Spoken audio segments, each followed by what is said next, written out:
The couch had molded to the shape of my ass. That was the most productive thing I'd done all day. I swiped up on my phone, another video of a dog doing something stupid, another influencer trying to sell me something I didn't need. My thumb moved on its own. Swipe. Swipe. Swipe. The digital river carried the same garbage past me every day. My eyes drifted to the kitchen counter. The old Mr. Brew coffee maker sat there like a dusty beige tombstone. It made coffee that tasted like hot brown water and disappointment. God, I need a new coffee maker, I muttered to the empty room. One of those good ones. The Grind and Brew or whatever? I'd seen it in an article.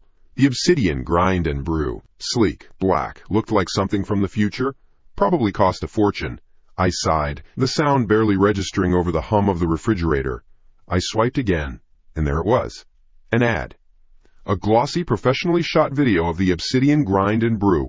A happy couple laughed as they sipped from matching mugs. The machine gleamed under perfect lighting. I scoffed. A short, bitter sound. Fucking phone's always listening. It wasn't even surprising anymore. Just another small, daily violation you learn to accept. I jabbed the corner of the ad, looking for the tiny X. Annoying. I had work to do. Or at least, I had work I was supposed to be doing. I closed my eyes and let the phone drop onto my chest. Just for a minute. The buzz of the doorbell felt like an electric shock. My eyes snapped open. The apartment was darker now, the sun having sunk below the lip of the building across the street. How long had I been out? My neck was stiff. Bzzz. It sounded again, sharper this time. Impatient. I wasn't expecting anyone. Ever. My social life was a flatline. I pushed myself up from the couch, joints cracking in protest. It was probably a delivery for someone else. Fucking useless couriers. I peered through the peephole. The fisheye lens showed nothing but the familiar empty beige hallway. I hesitated, then undid the deadbolt and chain. I opened the door just enough to stick my head out. A box sat squarely on my doormat. It was just a plain, brown, cardboard box. My name, Leo Vance, and my apartment number were written on a white shipping label in stark black letters. There was no return address. No company logo. Nothing. I scanned the hallway again. To the left, the long, lonely stretch to the stairwell door. To the right, the closed elevator doors. Silence. Not a footstep. Not a cough. Just the low hum of the building itself. I pulled the box inside and shut the door behind me. The click of the deadbolt felt loud. Heavier than it should have. I stared at the box. It was dense. I nudged it with my foot. Who the hell would send me anything? Work. My curiosity got the better of my laziness. I went to the kitchen, grabbed a steak knife from the block, and returned to the box. The tape parted with a gritty shriek. I folded back the cardboard flaps. Inside, nestled in a bed of white styrofoam, was the Obsidian Grind and Brew. I just stood there, knife in hand, looking at it. It was impossible. Black. Sleek. Exactly like the ad. My brain scrambled for an explanation, a foothold of logic in something that felt slippery and wrong. Did I order it? No. I was broke until Friday. Did I enter a contest? I never enter contests. A gift? My parents would have called. My mom's voice, a bullhorn of self-congratulation, demanding thanks before the package even arrived. My eyes caught something else. A small, white envelope was tucked beside the machine. I picked it up. My name, Leo, was written on the front in a neat, deliberate script. I pulled out the card inside. It was thick, expensive-feeling paper. 5 words were written in the same precise hand. Enjoy the coffee. A fan. I dropped the card like it was on fire. A fan? A fan of what? I was a ghost. A data entry drone who hadn't physically seen a coworker in 2 years. My life was a closed loop between this apartment and the grocery store down the street. I had no fans. I had nothing to be a fan of. The air in the room suddenly felt cold. The friendly hum of the refrigerator now sounded like a low growl. I walked back to the front door and threw it open, not caring about the noise. The hallway was still empty, silent, mocking me with its sheer, boring normalcy. I listened, straining my ears, waiting for the ding of the elevator, or the creak of a door. Nothing.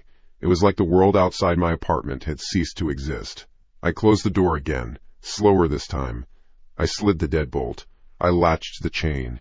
Every action felt deliberate, important. I was no longer just locking my door. I was building a fortress. I looked at the coffee maker, sitting there in its cardboard and styrofoam throne. It wasn't a gift, it was a message. It was an invasion. And the person who sent it could have been standing right outside my door, just seconds ago, watching me pick it up. My heart was a frantic drum against my ribs. The silence was the worst part. It gave my thoughts too much room to grow, to twist into monstrous shapes. Okay, think. Someone knows I wanted this specific machine. Someone knows where I live. The note, a fan. It's a stalker. It has to be. Some weirdo from an old job? Some girl I ghosted on a dating app 3 years ago? How? I needed to do something. I couldn't just sit here. I needed to call someone. Not the cops. Not yet. They'd laugh at me. A guy sent you a free coffee maker, sir? What's the crime? No building management. That was the move. There were cameras. In the lobby. By the elevators. They could check the footage. See who brought the package up. My phone was still on the couch. I picked it up. My thumb, slick with sweat. The screen glowed to life. I just needed to find the number for the front office in my contacts. My thumb moved towards the green phone icon. It never made it. The screen flickered, went black. For a single, long second, my own wide-eyed reflection stared back at me from the dark glass. Then it lit up again, blindingly bright. It was my messaging app. A new conversation from a number I didn't recognize. Just a string of digits. At the bottom of the screen, there was one new message. I didn't have to scroll. It was just there. Waiting. Don't make a scene. I read the words once, twice. My breath hitched in my throat. This was not happening. This was a nightmare. My thumb jabbed at the screen, trying to swipe the app away, to get back to the home screen. Nothing. It wouldn't move.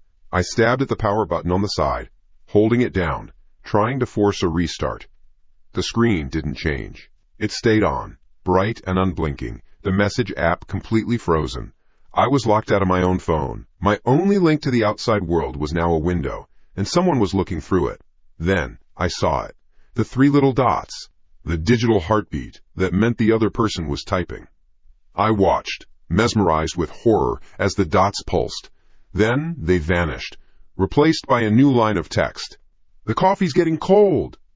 A wave of nausea washed over me. It was a lie. The coffee maker was right there, on the floor, unplugged. Cold plastic and metal still smelling faintly of the factory. What did it mean? What kind of sick game was this? Ma. I dropped the phone onto the couch.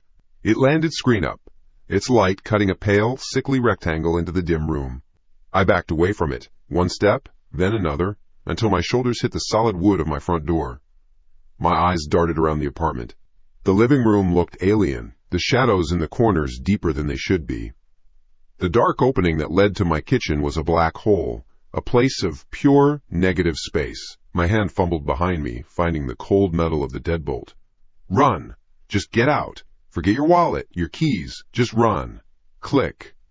The sound was tiny, a single, sharp, plastic click. But in the suffocating silence of my apartment, it was a thunderclap.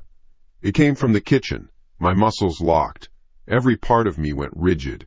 W-H-I-R-R-R-R-R-R-R, the high-pitched whine of a coffee grinder. It was a sound I'd heard 1,000 times in coffee shops, a sound that meant warmth and caffeine and the start of a day. Now it sounded like a dental drill, like a bone saw, gurgle, hiss. The sound of water being forced through a heating element, the unmistakable sound of a machine coming to life. And then, drip, drip, drip, slow, methodical. Each drop hit the glass pot below with a soft patter that echoed in my skull. The obsidian grind and brew. It was on. It was brewing coffee. But that was impossible. It was on the floor. In the box. I hadn't touched it. I hadn't moved it. I hadn't plugged it in. I was flattened against the front door, too scared to breathe, too scared to make a sound. I stared into the pitch-black maw of the kitchen.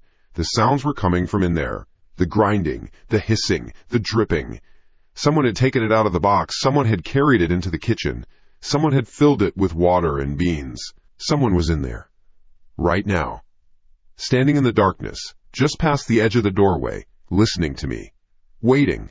The rich, dark smell of fresh coffee began to snake out of the darkness, and I wanted to vomit. My mind was a white noise of pure terror. My hand, still on the deadbolt, was useless. I couldn't turn it. I couldn't run. I was a statue carved from fear. Buez. My head snapped towards the couch. The phone. It had vibrated against the cushion. The screen was still on, a beacon of horror in the gloom. A new message. An attachment. An image had been delivered. Some suicidal part of my brain took over. I needed to see. The not knowing was a physical pain, an acid eating away at my sanity.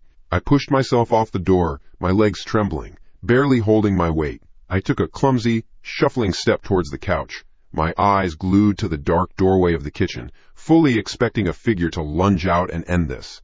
Nothing happened. Just the steady, maddening drip, drip, drip. I snatched the phone. My eyes dropped to the screen. The image loaded instantly. It was a photograph of my kitchen. The quality was perfect, unnervingly so.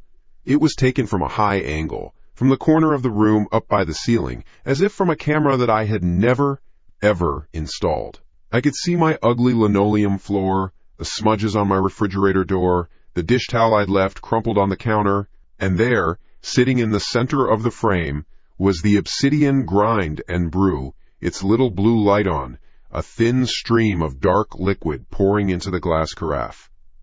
Then I saw it. It took me a second to process what I was looking at. In the bottom right corner of the photograph, cutting into the frame, a hand. It was resting on the top of the coffee machine, fingers slightly curled, as if in ownership. The skin was pale, almost gray, with a waxy sheen under the dim light. The fingers were long, too long. It wasn't my hand. It was the hand of the person who was standing in my kitchen, the person who was standing there right now, in the dark, watching me. I didn't sleep. Sleep wasn't a possibility. The night was a long, dark corridor I had to walk down, 1 second at a time. I'd spent the hours after seeing the picture huddled in the corner of my living room, the farthest point from the kitchen, the heavy steak knife clutched in my hand. The phone lay dead on the floor. I didn't dare touch it again. Every creak of the building, every groan of the pipes, was the sound of the closet door opening, of that pale, long-fingered hand reaching for me. Nothing happened. The dark smell of coffee eventually faded, leaving only the stale scent of my own fear. When morning came, it wasn't a rescue. The weak gray light that seeped through the blinds didn't burn away the shadows. It just gave them new shapes. The apartment was silent. The coffee maker was gone from the floor. I didn't have the courage to look in the kitchen. I didn't want to know if it was sitting on the counter, or if the hand that took it was still there. Exhaustion is a powerful drug. It dulls the edges of terror, makes the impossible seem plausible. A prank. It had to be a prank. A sick, elaborate prank by some online seller, a marketing stunt gone wrong. They hacked my phone, sent a package, messed with my head. That was it. That had to be it. They were gone now. The game was over. I repeated it to myself like a prayer. They're gone. The game is over. I needed to reclaim something. Anything. My routine, my life, a shower, work. I had to pretend the world was still normal. I stood up, my legs stiff, my back aching from the floor. I walked into my bedroom, my eyes darting into every corner. It looked the same. My unmade bed. The pile of clothes on a chair. I pulled a dress shirt from its hanger. It was one I hadn't worn in a while. I buttoned it up. The fabric strained across my chest, tight in the shoulders. I let out a low, frustrated growl. This fucking shirt is too tight. I muttered, my own voice sounding alien in the silence. I ripped the buttons open, pulled the shirt off, and threw it onto the chair. It felt good to do something normal, something as simple as complaining about my weight. I grabbed a towel and headed for the bathroom, locking the door behind me. A thin, useless piece of wood. The hot water was a shock. It felt real. It scalded my skin, and for a few minutes the steam and the roar of the shower drowned out everything else. I was just a guy taking a shower. That's all. I was safe in here. The world outside the shower curtain wasn't real. Ding. The sound was faint, but it sliced through the noise of the water like a razor. It came from the living room, my laptop, an email. My whole body went rigid. The water suddenly felt cold. The steam felt like a shroud. I shut off the faucet. The sudden silence was deafening, broken only by the drip, drip, drip from the showerhead. Slowly I pushed the curtain aside. I listened. Nothing. Just the dripping.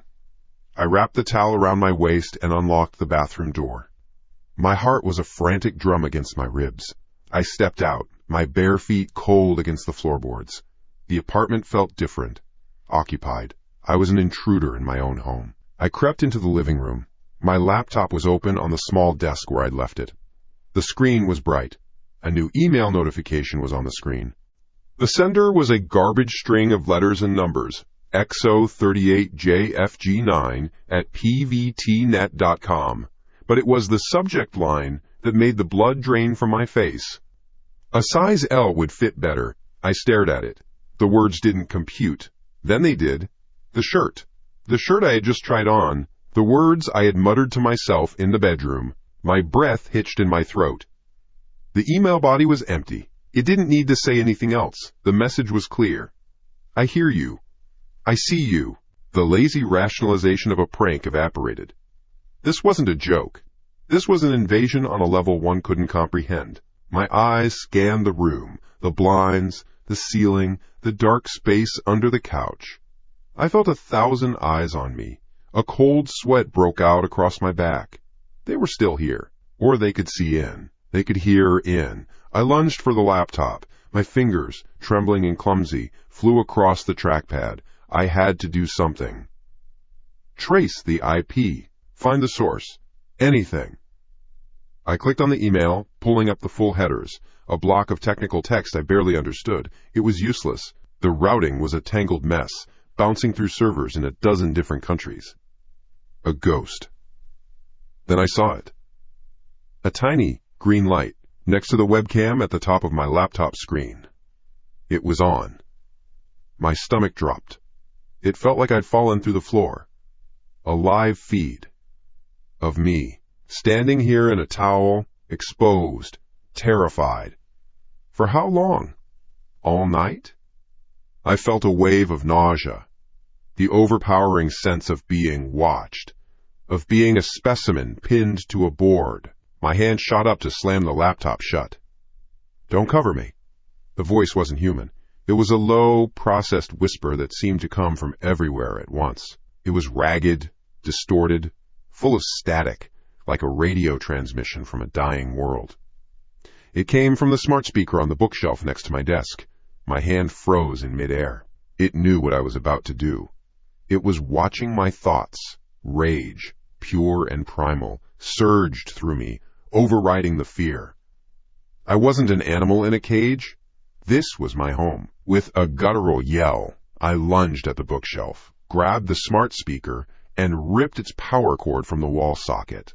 The yank was so violent the plug sparked. The device fell silent. I stood there, panting, the useless plastic box in my hand. Victory. A small, pathetic victory. But it was mine. The silence lasted for 3 seconds. Then the TV across the room flickered to life. The giant black screen lit up, illuminating the dim room with a cold gray light. There was no sound, just a black screen. Then, white letters started to type themselves out, slow and deliberate, as if a finger was punching each key one at a time. THATSOKAY. The cursor blinked. ICANUSEOTHEREYES. Before I could even process the words, the screen cut from the text to a live video feed. The image was dark, grainy, and viewed from a low angle. I saw my own living room, my couch, the desk with my open laptop, the bookshelf with the dangling unplugged cord. It was a strange, distorted view. And then I understood. The thin, vertical lines breaking up the image. They weren't static. They were the slats of a closet door. My blood ran cold. The camera was inside the louvered door of the hall closet. The closet opposite me, 10 feet away. And then the camera panned slightly to the left, and I saw myself. I was standing there in the middle of the room, a deer in the headlights. The image was a perfect, horrifying mirror of my own reality. Me, with a towel around my waist, water still dripping from my hair, my face a mask of shock, my knuckles white from gripping the useless black speaker. I was the star of a show I didn't know I was in. The watcher wasn't just in my tech anymore, they were in my house. Right there, in the closet, breathing the same air. A scream tore itself from my throat, a ragged, animal sound of pure terror. I didn't think. My arm acted on its own. I hurled the smart speaker at the TV. It flew across the room and smashed into the center of the screen with a deafening crack. The glass spiderwebbed. The image distorted into a blizzard of colored static and died. Darkness. Silence. But in the final, dying flicker of the screen, in that last split second before the display went black forever, the video feed had jerked. It wasn't a technical glitch. It wasn't static. The image had lurched violently down and to the right, as if the person holding the camera had been startled by my scream. As if they had flinched. My lungs burned. The smell of ozone and melted plastic filled the air, sharp and chemical. My scream had died in my throat, leaving a raw, aching hollowness. For a second, a long, stretched-out second, there was nothing. No sound, no movement. Just the jagged spiderweb of glass on the dead TV screen, and the image of that thing flinching branded behind my eyelids. It flinched. The thought was absurd. It was like realizing the hurricane was afraid of you. My phone. I needed my phone. It was my only link to a world where things made sense, where closets held coats and not cameras. It was on the floor in the living room, where I dropped it after the first picture came through. I had to go back out there, out into the open. My body moved before my brain could protest. I was a machine running on a single line of code. Get the phone. I crept out of the bathroom, my bare feet sticking to the wood floor. The living room was a landscape of shadows, dominated by the hulking black rectangle of the murdered television. The hall closet door was slightly ajar. A thin vertical strip of absolute blackness. I kept my eyes fixed on it as I crab-walked toward the phone, my back scraping against the wall. Every fiber of my being screamed that the closet door was about to swing open, that a long, pale hand was about to snake out. I snatched the phone from the floor. My fingers fumbled with the screen, slick with sweat. Back in the bedroom. I had to get back in the bedroom. I scrambled back, my towel slipping, not daring to turn my back on the closet. I slammed the bedroom door shut, the sound echoing like a gunshot in the apartment. The lock clicked. It felt flimsy, pathetic. I needed an anchor. A voice that wasn't a distorted whisper from a speaker. Leo. My best friend. My fingers, trembling so hard I could barely aim, found his contact and hit call. It rang once. Twice. My heart hammered against my ribs with each ring. Kyle? What the hell? It's like 1 a.m. Leo's voice was thick with sleep, but it was real. It was human. Relief washed over me in a hot wave. Leo! Oh, thank God! Listen to me! Listen! Whoa, slow down, man. You okay? You sound like you just ran a marathon. He's in my house, Leo. He's in my fucking house. The words tumbled out, a frantic, jumbled mess. I told him everything. The coffee maker. The picture. The email about the shirt. The laptop camera. The speaker. The TV. The closet. There was a long pause on the other end. I could hear the rustle of sheets. Kyle, pal, breathe. Just take a breath. Did you take anything tonight? You've been burning the candle at both ends with that project. No, I'm not on anything. This is real. It's happening right now.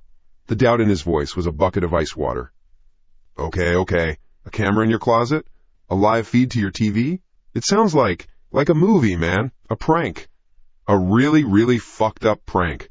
But you smashed your TV. The game's over. They're gone. He was using the same words I had used. It's a prank. The game is over. Hearing them from someone else didn't make them reassuring. It made them sound hollow. Naive. It wasn't a prank. I saw it flinch, Leo. When I yelled, the camera, the person holding it, they flinched. You think you saw it flinch. You're exhausted. Your brain is playing tricks on you. Look, just get some sleep.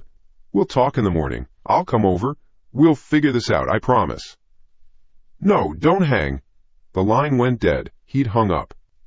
I stared at the phone, the screen glowing in the dark. Was I going crazy?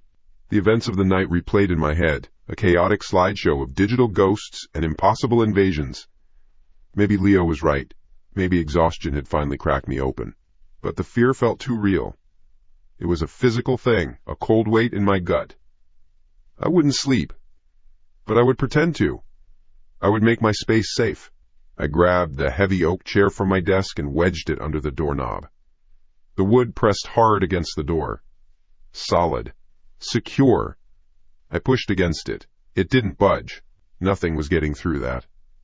I crawled onto my bed, still wrapped in the damp towel, and pulled the covers up to my chin. My eyes burned, but I kept them open. Staring at the barricaded door, I must have drifted, not to sleep, but to that gray space just beneath it, where thoughts swim like blind fish. Time had no meaning. 1 minute I was staring at the grain of the wood on the door. The next, my eyes were drawn to the corner of the room, to the bookshelf. And that's when I saw it. My book. The dog-eared Stephen King paperback I'd been reading. The one I always kept on my nightstand. The one that was there last night when I went to bed. It was sitting on the top shelf of the bookcase, perfectly aligned with a row of others. The fog in my brain vanished, replaced by a terrifying clarity. I had not moved that book. I was 100% certain. I hadn't touched the bookshelf in weeks. My routine was ironclad. Work, gym, TV, read in bed, sleep. The book lived on the nightstand. That was its home. Wait, something's not right, I breathed into the darkness. It was a stupid thing to say. Nothing was right. But this was different. This wasn't a hack. This wasn't a digital ghost. This was physical. This was a violation of a different kind of space. The space inside my head. The certainty of my own actions. The fear was back, but now it had a sharp, angry edge. I got out of bed. I walked to the bookshelf, my feet silent on the carpet. I reached up and touched the book's spine. It was real. Cold. I ran my hand along the shelf, looking for... what? A wire? A hidden device? Nothing. Just books. My phone buzzed on the bed. A harsh, violent sound in the quiet room. My heart leaped into my throat. I stumbled back to the bed and snatched it up. The screen lit up with a familiar name. Leo. He was calling back. He believed me. Relief, so potent it made me dizzy, flooded my system. I swiped to answer, my thumb leaving a wet streak on the glass. Leo? I whispered, my voice cracking. Thank God. You okay, Kyle? His voice was calm, normal, just Leo.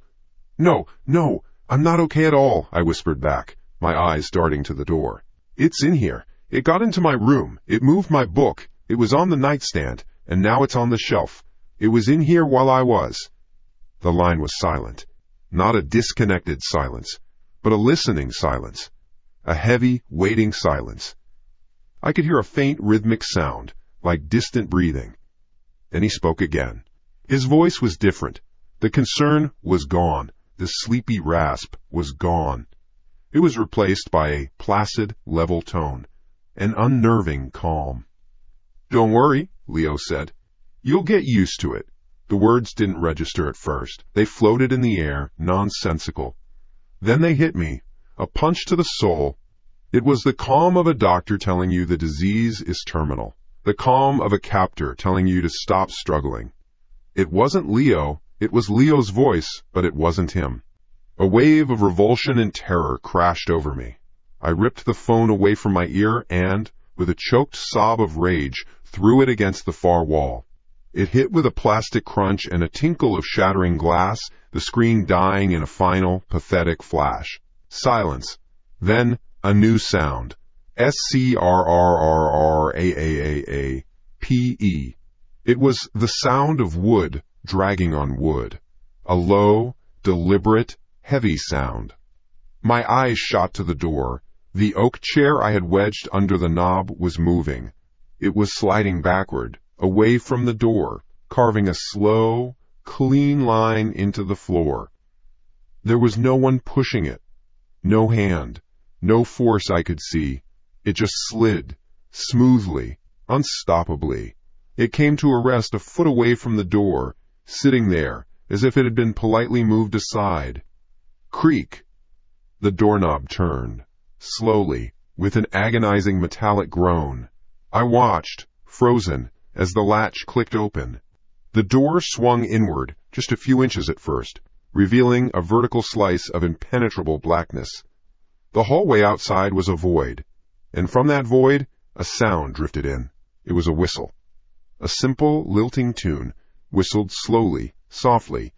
Each note was drawn out, slightly flat, with a wet, breathy quality that made the hair on my arms stand up. It was a lazy, confident sound, the sound of someone who had all the time in the world. My blood turned to ice. I knew that tune. It was the song my mother used to sing to Leo and me when we were kids, building forts in the backyard. The stupid, simple little melody that had meant safety, and sunlight, and summer. Now it was being whistled out of the darkness in my apartment. A twisted, broken memory. And it was getting closer. The whistling died. The final, wet note hung in the air for a second, then faded into a silence that was louder than any sound. The world shrank to the dimensions of this room. The hallway beyond the cracked open door was not a part of my apartment anymore. It was a separate place. A different reality, made of pure black. My heart was a fist, hammering against the inside of my chest. Don't move, don't breathe, don't exist. I was an animal that had gone to ground. I retreated, my back sliding against the wall, until I hit the corner. My body folded itself into the angle of the walls, a pathetic attempt to be small, to be invisible. My eyes were locked on that black slice of doorway, waiting. My hand, slick with a cold sweat I hadn't even noticed, found the base of the bedside lamp. It was heavy, ceramic and brass, solid. I curled my fingers around it, lifted it from the table without a sound. The cord snagged on the edge of the nightstand, and I froze, a fresh wave of ice washing through my veins. After a lifetime, it pulled free. I raised the lamp, holding it like a club, a useless, stupid club against a monster that could warp reality through a phone. But it was heavy. It was real. It was something to hold. Minutes passed, or maybe seconds. Time was broken. The only clock was the frantic pulse beating in my throat. I listened. I listened so hard my ears hurt. I sifted through the normal night sounds of the building, the hum of the refrigerator from the kitchen, the distant groan of pipes in the wall, searching for the one sound that didn't belong, the one that was here for me. Nothing. The silence was complete. The whistling had been a declaration of war. This silence was the occupation. It knew I was here. It knew I was listening. It was enjoying the wait. Then, a new sound. It was soft. A muffled thump from out in the living room, followed by a faint, whispering roll . It was a gentle sound, almost innocent. My mind, desperate for a rational explanation, grasped at straws. A book falling off a shelf? A rat in the walls? Deadness. The rolling sound grew closer. Steady. Unhurried. It was coming down the hall. A black, spherical shape emerged from the deeper black of the hallway. It moved slowly, catching the faint ambient light from the street outside my window. It rolled without wavering, on a perfectly straight course, across the wood floor of the hall, over the threshold, and onto the carpet of my bedroom. It stopped less than 2 feet from my bare feet. My breath hitched. My mind refused to process what my eyes were seeing. It was a tennis ball. Faded neon yellow felt, scuffed in gray with dirt. One side was darker, stained with old slobber. I could see the faint teeth marks near a seam that was threatening to split. I knew those teeth marks. My grip on the lamp faltered. A memory, so deep and protected it felt like a violation to have it unearthed now, broke through the surface of my terror.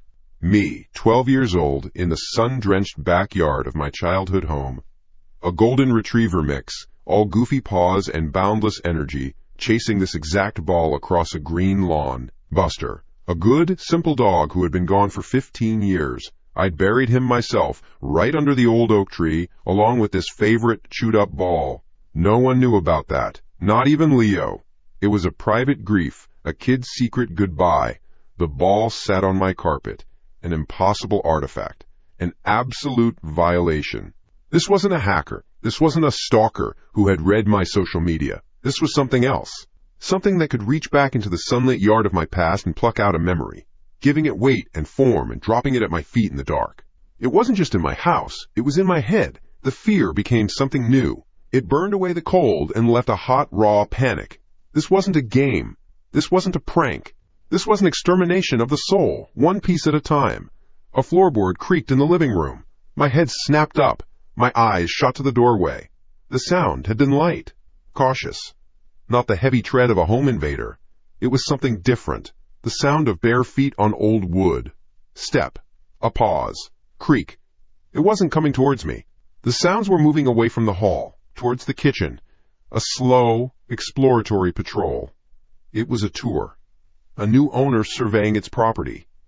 My property. I stayed locked in the corner, a statue carved from fear. The lamp felt impossibly heavy. My knuckles were white. The silence from the kitchen was a held breath. Then, the soft metallic scrape of a drawer sliding open. A pause. The gentle clatter of silverware being shifted. It wasn't a frantic search. It was curious. It was looking through my things.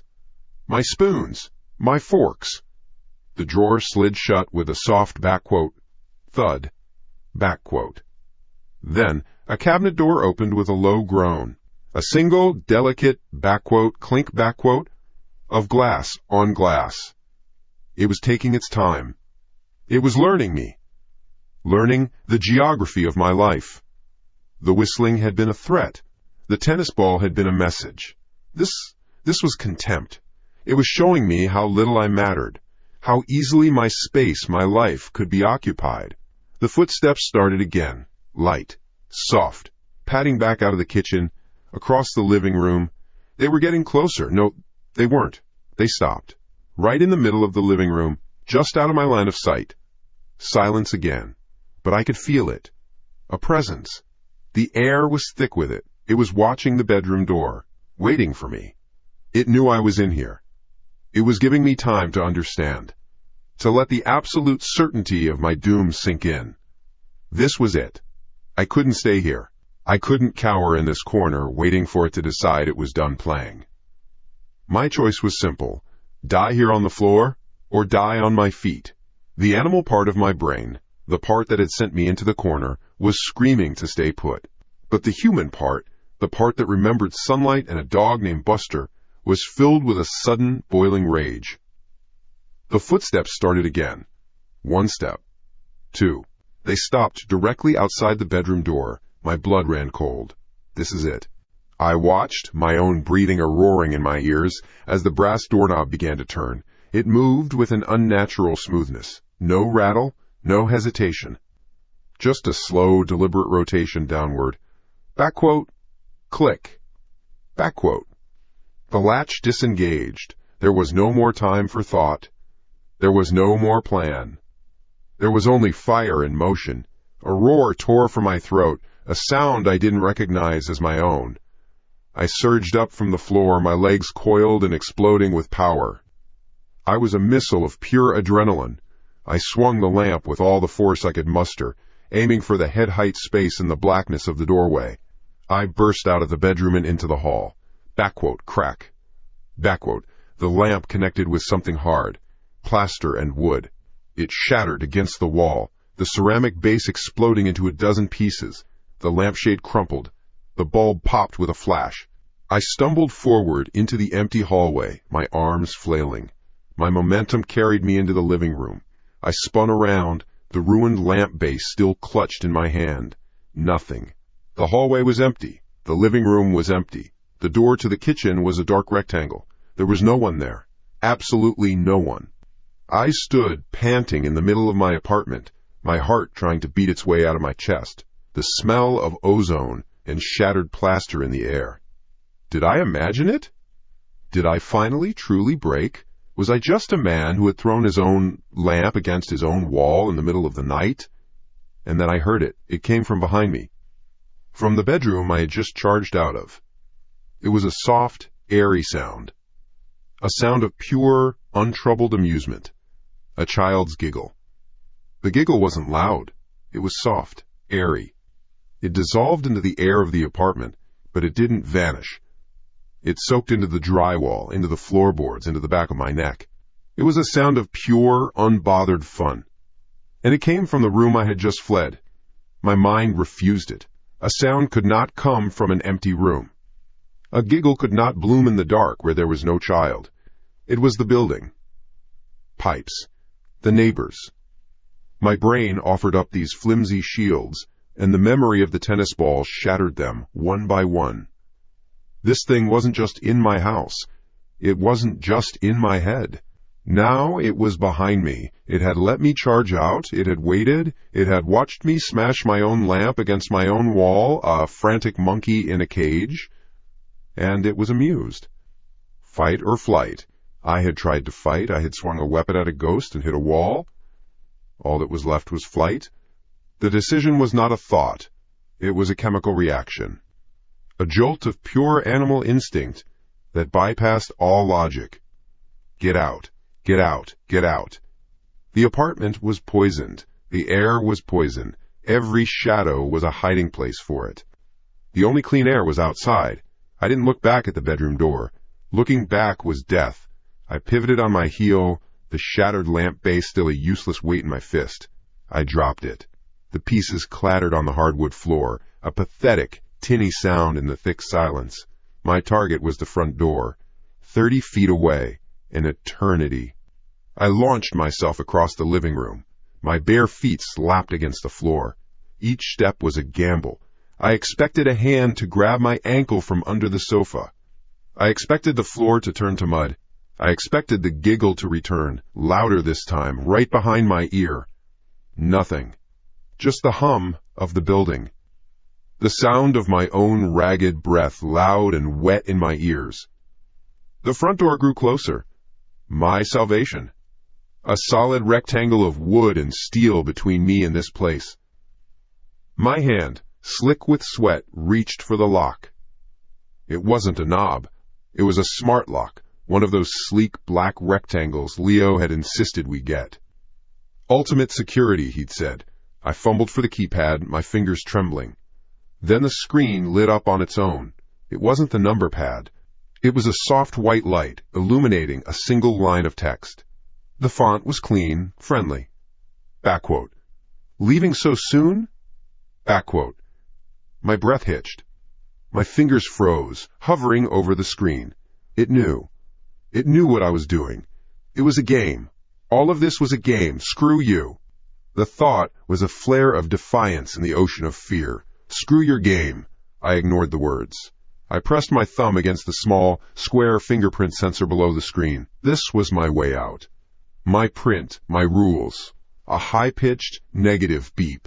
The screen flickered. The friendly text replaced by a harsh red message. Backquote. Fingerprint. Not recognized. Backquote. What? No, I wiped my thumb on my pants, trying to dry the sweat. I pressed it down again, harder this time, grinding it into the sensor. Backquote. Fingerprint. Not recognized. Backquote.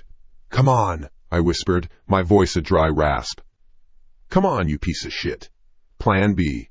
The keypad. I tapped the screen. The numbers 1 through 9 appeared. My code. Our anniversary. Easy. I stabbed at the digits, my finger slipping twice. Backquote. Incorrect pin. Backquote. My heart hammered against my ribs. It felt like it was trying to break free. This wasn't possible. I hadn't changed it. He hadn't changed it. I typed it again, slowly this time, each number a deliberate, desperate press. Backquote. Incorrect pin. Backquote. A small speaker grill next to the keypad crackled to life. A faint hiss of static. And then a voice. A voice I knew better than my own. It was mine. But it was wrong, chopped up, stitched together from a dozen different conversations, a dozen different voice messages. Each word had a different tone, a different echo. That was from a call with my mom last week. Don't. From a voicemail I left for Leo. Think. A meeting, a conference call. I couldn't place it. You should go. This last word was a whisper from a message I'd sent him late one night. The voice, my voice, died. leaving a silence that was more terrifying than the sound itself. It had been listening. For how long? It had been collecting pieces of me, my words, my life, and now it was using them to hold me prisoner. The lights in the public hallway outside my door, the ones that were always on, began to flicker. On, off, on, off. A frantic, broken strobe that sliced through the peephole and painted stripes of panicked light and shadow across my living room floor. It was a warning. The outside wasn't safe anymore. The trap wasn't just this apartment. The trap was expanding. The last of my reason burned away. There was no logic left, no hope of outsmarting it. There was only the animal, the cornered animal, and it was done being toyed with. Rage, hot, pure and absolute. It surged up from my stomach and burned the fear out of my throat. It wasn't a choice. It was the only thing left. I backed away from the door. 10 feet. 15. The hallway lights flashed on my face. On. Off. My shadow danced, huge and monstrous on the wall behind me. I wasn't aiming for the lock. I was aiming for the whole damn door. I screamed, a raw, wordless bellow of defiance, and charged. My shoulder hit the wood with a massive, sickening backquote. Crunch backquote. Pain exploded through my arm, hot and white. The door didn't budge. It felt like hitting a wall of solid rock. I stumbled back, clutching my shoulder, a sob of pain and fury escaping my lips. The door stood there. The screen on the lock was dark, mocking me with its silence. The hallway lights kept flashing. On, off, on, off. A crazy disco for one. "Let me out!" I screamed at the door, at the air, at the thing that was doing this. I did it again. I sucked in a breath and threw myself at the door, aiming with my good shoulder this time. Backquote BM. Backquote. The wood groaned. Splinters dug into my skin. The frame around the door cracked. Pain was afire in my joints. But the rage was hotter. It was fuel. It was all I had. Again. I lowered my head like a bull. Again. Backquote. Bam. Backquote. The entire wall shook. A picture frame fell in the hall, the glass shattering. I didn't care. The world was this door. Breaking it was the only thing that mattered. I slammed into it again and again, my body a battering ram, my mind a white-hot blank. I was vaguely aware of the skin on my shoulder tearing, of a wetness I knew was blood. On the fifth impact, something changed. There wasn't a crash, not an explosion of wood, just a small, dry backquote, click backquote. An anticlimax, the sound of a mechanism finally giving up. I bounced off the door, stumbling backward, expecting it to remain shut, but it swung inward. Slowly, silently, it opened a few inches, revealing a slice of the flickering, empty hallway beyond. It was open. I had done it. Relief washed over me, so sudden and complete it almost brought me to my knees. I gasped for air, my shoulders heaving. I stared at the opening. It was real. I was free. I didn't wait.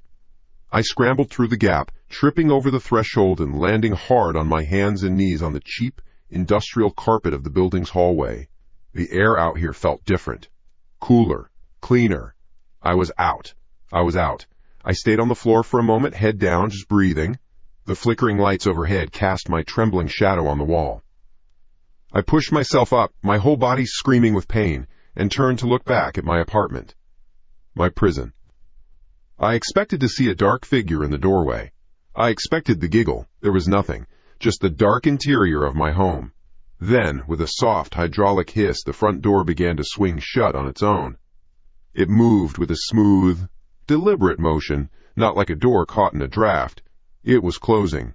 As it clicked into its frame, the smart lock screen lit up one last time. Not with an error message, not with a taunt, just 2 words, glowing in a calm, neutral white. Backquote, good luck. Backquote. The cool, dead air of the hallway was the most beautiful thing I had ever felt. It didn't taste like poison. It didn't coil in my lungs. I sucked it in. Greedy, desperate gulps of it, my head bowed to the industrial-grade carpet. The fibers scratched my palms and knees. The flickering fluorescent tube above painted crazy, dancing shadows on the walls. I was out. My body ached. A symphony of fire centered in my shoulder, but I was out. I pushed myself up, my legs trembling like a newborn foal's. Every muscle protested. I leaned against the wall, smearing a streak of sweat and probably blood on the beige paint. I had to keep moving. This building was a vertical coffin, and my apartment was the deepest grave. Elevator or stairs? Meh. The thought was instant.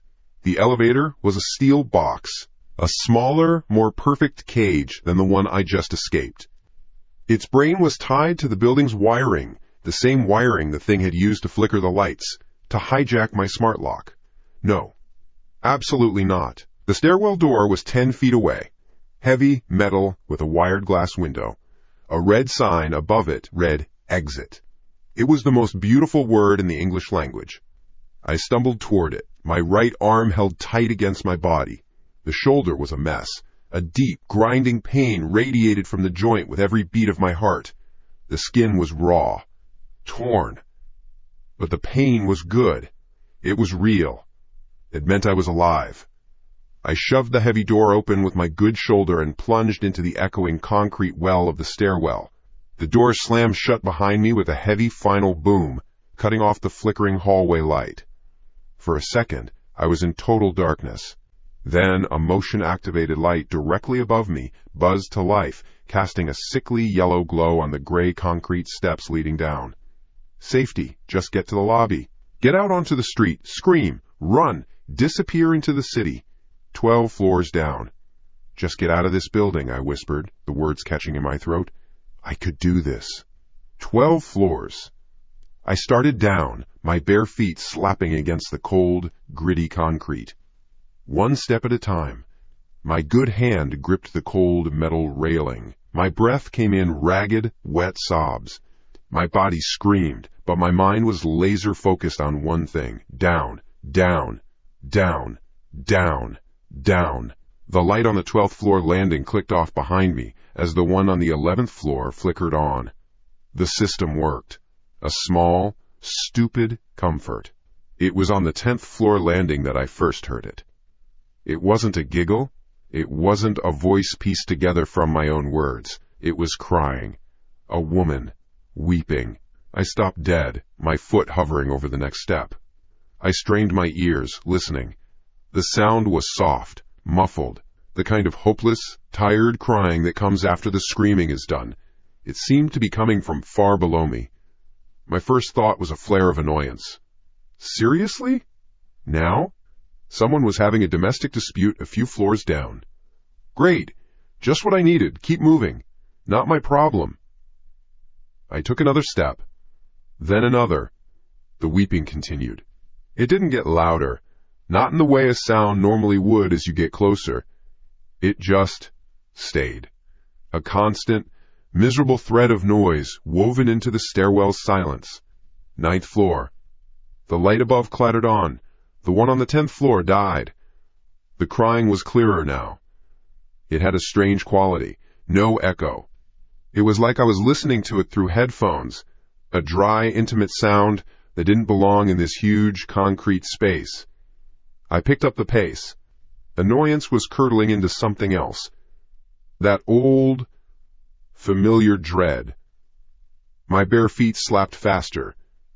8th floor. 7th. The lights blinked on and off, tracking my descent.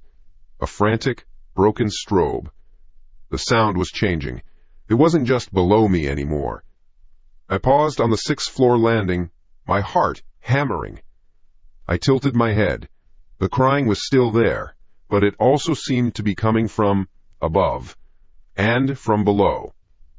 It was as if multiple women were crying on every floor, their sorrow leaking through the concrete.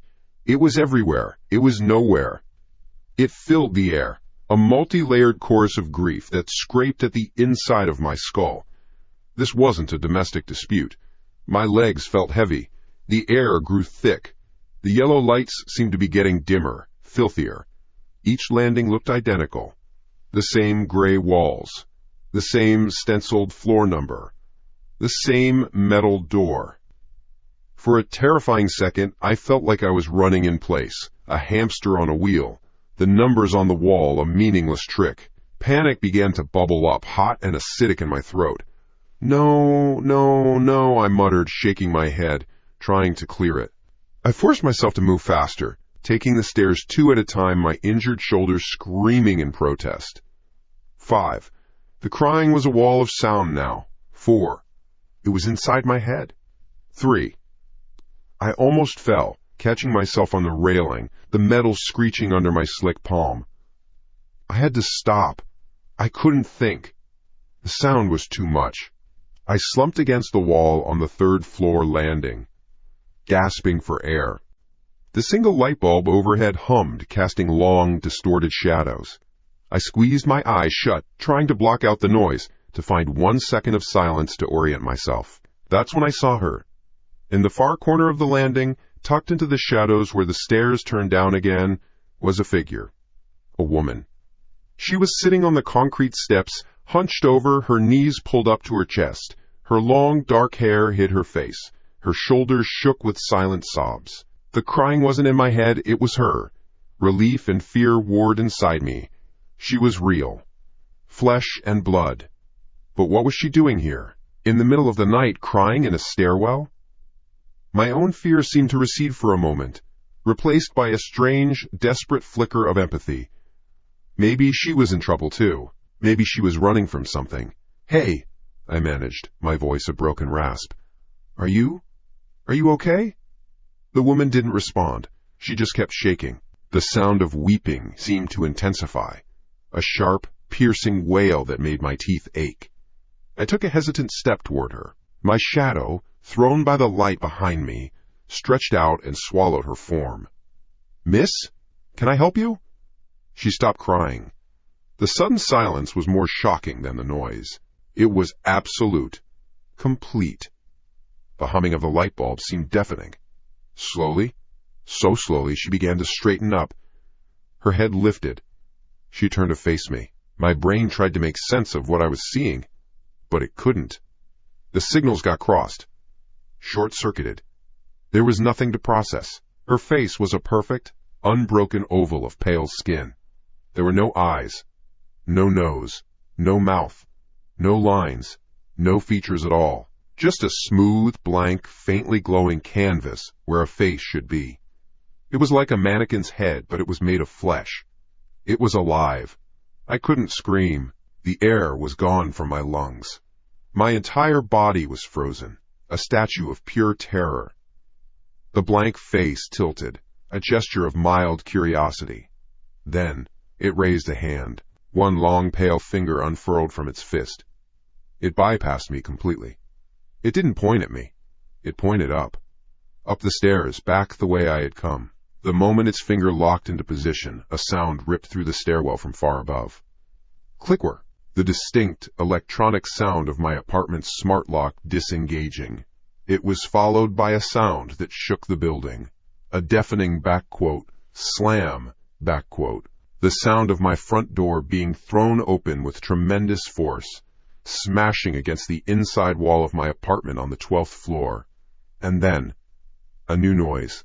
Not a giggle, not weeping. Heavy, deliberate footsteps. Someone running, sprinting down the concrete stairs. Thump, thump, thump, getting closer. Thump, thump, thump, faster. Thump, thump, thump. It was coming for me. My legs didn't wait for my brain. They just went. A blind animal instinct to create distance between me and the blank-faced thing. Between me and the thunderous, impossibly fast footsteps closing in from above. I didn't run. I fell. I threw myself down the last 2 flights of stairs, a controlled tumble of flailing limbs and screaming joints. My bad shoulder slammed against the railing. A white-hot flash of pain blinded me for a second, but it didn't matter. Pain was secondary. The thump, thump, thump was everything. Second floor landing. I hit the concrete on my hands and knees, the impact jarring my teeth. The faceless woman was gone. I didn't look back to check. I couldn't. Looking back meant losing a precious half-second. The footsteps were closer now, a heavy, rhythmic pounding that felt like it was shaking the whole stairwell. It wasn't a person running. It was a machine. A meat locomotive. Full speed. No hesitation. My God! They're together. The thought cut through the panic. The woman wasn't a victim. She was the lure. The distraction. She held me in place just long enough for the thing upstairs to get its running start. A team. A crazy, meticulous team. First floor. The door to the lobby was right there. Freedom. People. Lights. But the footsteps were right behind me. A floor, maybe a floor and a half away. Too close. I'd never get the heavy lobby door open in time. He'd be on top of me. To my left, another door. Dark red, with a stenciled black sign. Parking garage, level P1. It was a choice made in a fraction of a second. Lobby meant a straight line with no cover. Garage meant columns. Cars. Dips and shadows. A place to hide. I threw my good shoulder into the fire door. It was heavy. A solid slab of steel, but it wasn't locked. It groaned open just enough for me to slip through. The cool, damp air of the garage hitting my face like a wet cloth. I let the door go. It slammed shut with a deep, echoing backquote. Boom, backquote, cutting off the stairwell sounds. And then, silence. A profound, suffocating silence. The footsteps were gone. They didn't follow me through. They didn't try the handle. They just stopped. I stood frozen in the dark, every nerve ending on fire. My back was pressed against the cold metal of the door. My lungs burned. I strained my ears, listening for anything. A footstep. A whisper. The scrape of the door handle turning. Nothing. Just the low hum of a ventilation fan somewhere deep in the garage and the faint drip, drip, drip of water hitting concrete. My eyes slowly adjusted. The garage was a cave of concrete and steel, vast and dark.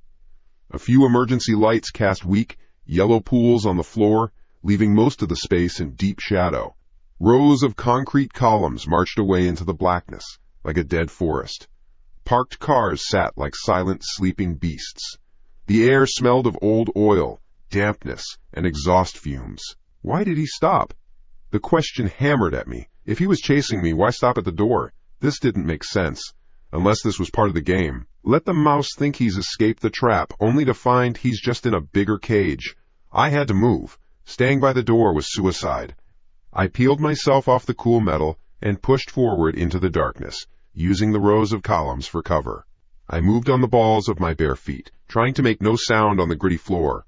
My own breathing was a roar in my ears. The thumping of my heart was a drum against my ribs. I ducked behind a thick, square pillar, my back scraping against the rough concrete. I peered around the edge, my eyes locked on the red door I'd just come through. It was maybe 50 feet away. A dark red rectangle in the gloom.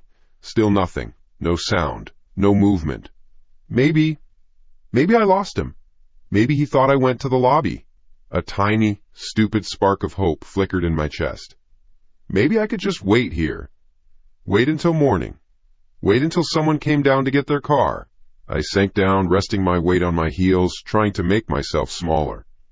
My shoulder was a constant, throbbing fire. I needed a doctor. I needed the police. I needed to be anywhere but here. I reached for my phone in my pocket. Gone. Must have fallen out in the stairwell. Useless. Drip, drip, drip. The sound was regular, hypnotic. I focused on it, a focal point in the terror. Drip, drip, click. It wasn't a drip. It was a soft electronic sound, a relay, the sound a car makes when its internal electronics wake up. It came from a dark shape, 20 feet to my right, a big, black SUV. I held my breath. The SUV's headlights flashed on. Two beams of brilliant, piercing white light. They weren't aimed forward. They were angled perfectly, cutting across the garage, hitting the column I was hiding behind. My shadow, a stark, giant silhouette, was thrown across the opposite wall. I was caught, pinned in the light like an insect under a microscope. Found you. The voice came from the darkness beside the SUV. It was deep, gravelly, like rocks grinding together in a deep hole.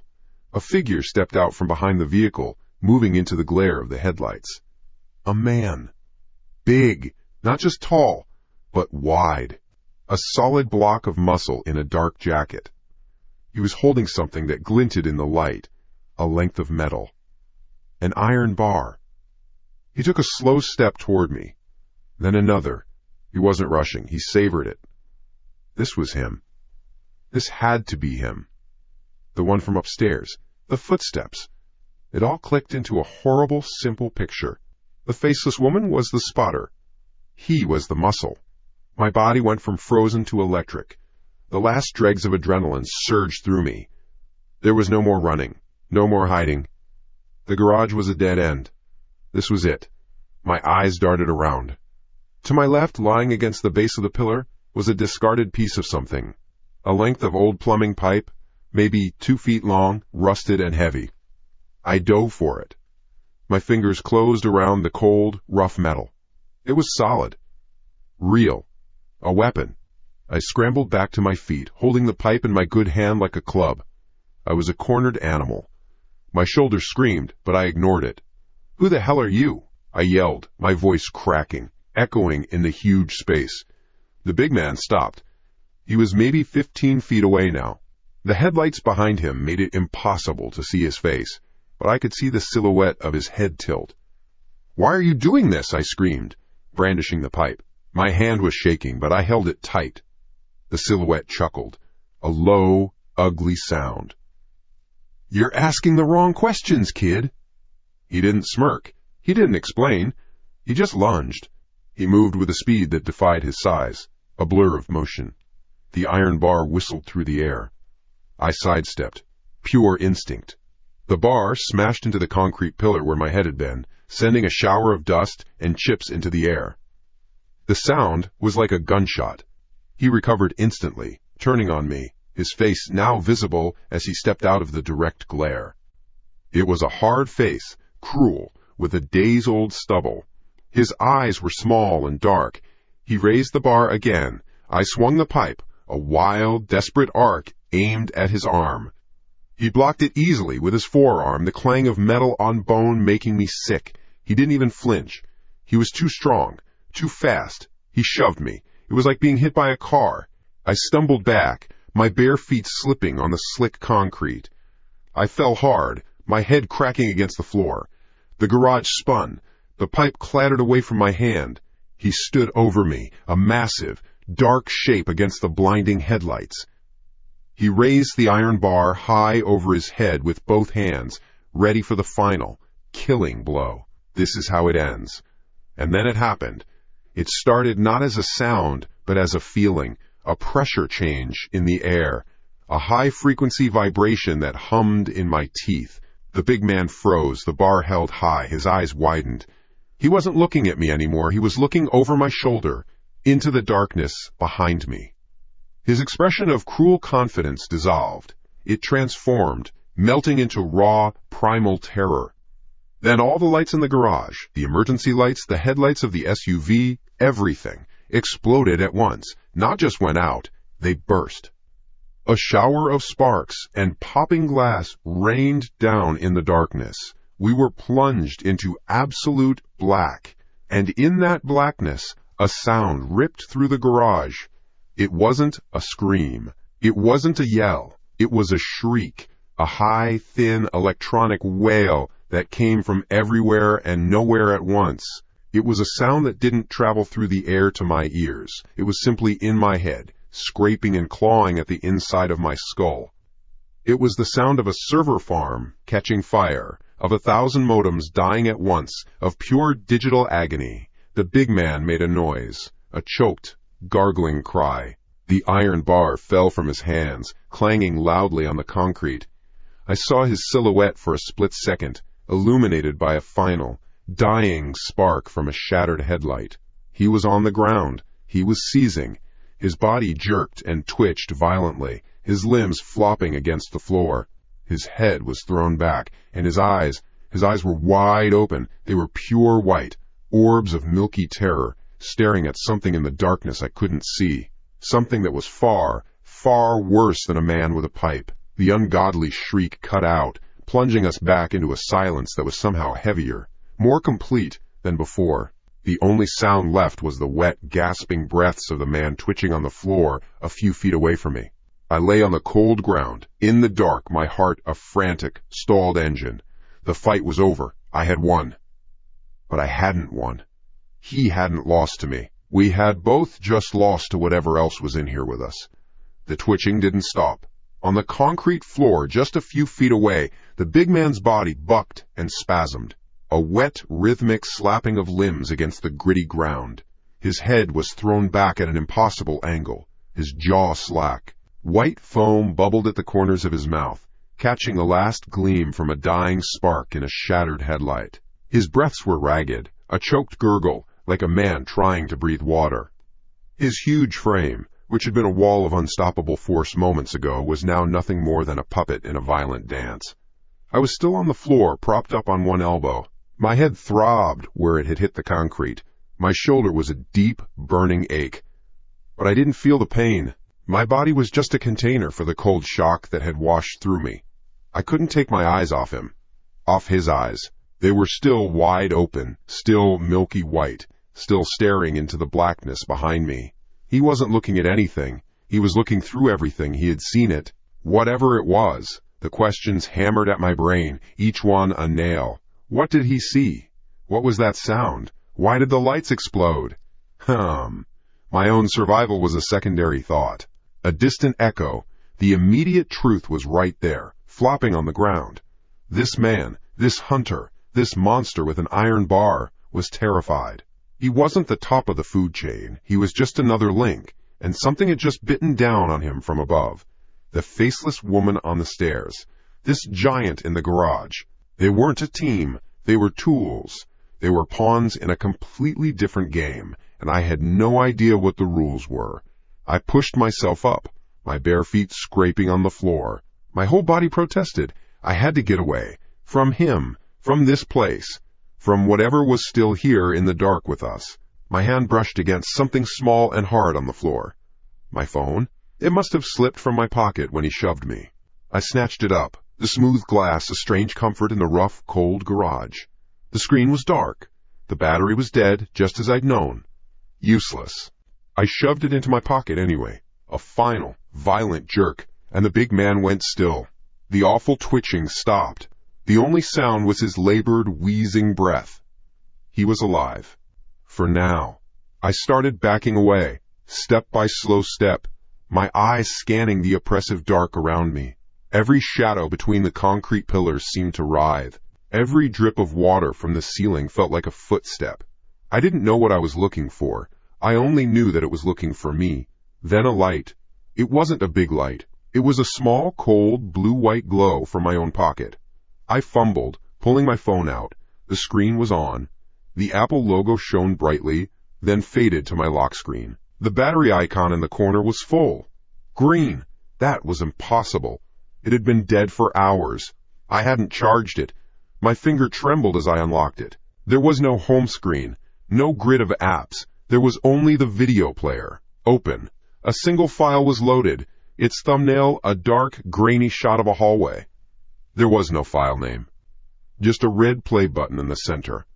A part of my brain screamed at me to throw the phone, to smash it, to run. But I couldn't. I had to know.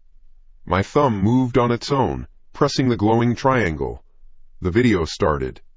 Shaky. The perspective was low to the ground, like someone was holding the phone at their hip while walking fast. The sound was muffled. Heavy breathing and the jangle of keys. It was a home invasion video, shot by the invader. The camera person reached a door, apartment 5B, and started working on the lock. I knew the door. It was Mrs. Henderson's apartment, an old lady who lived down the hall from me. The lock clicked open. The door swung inward.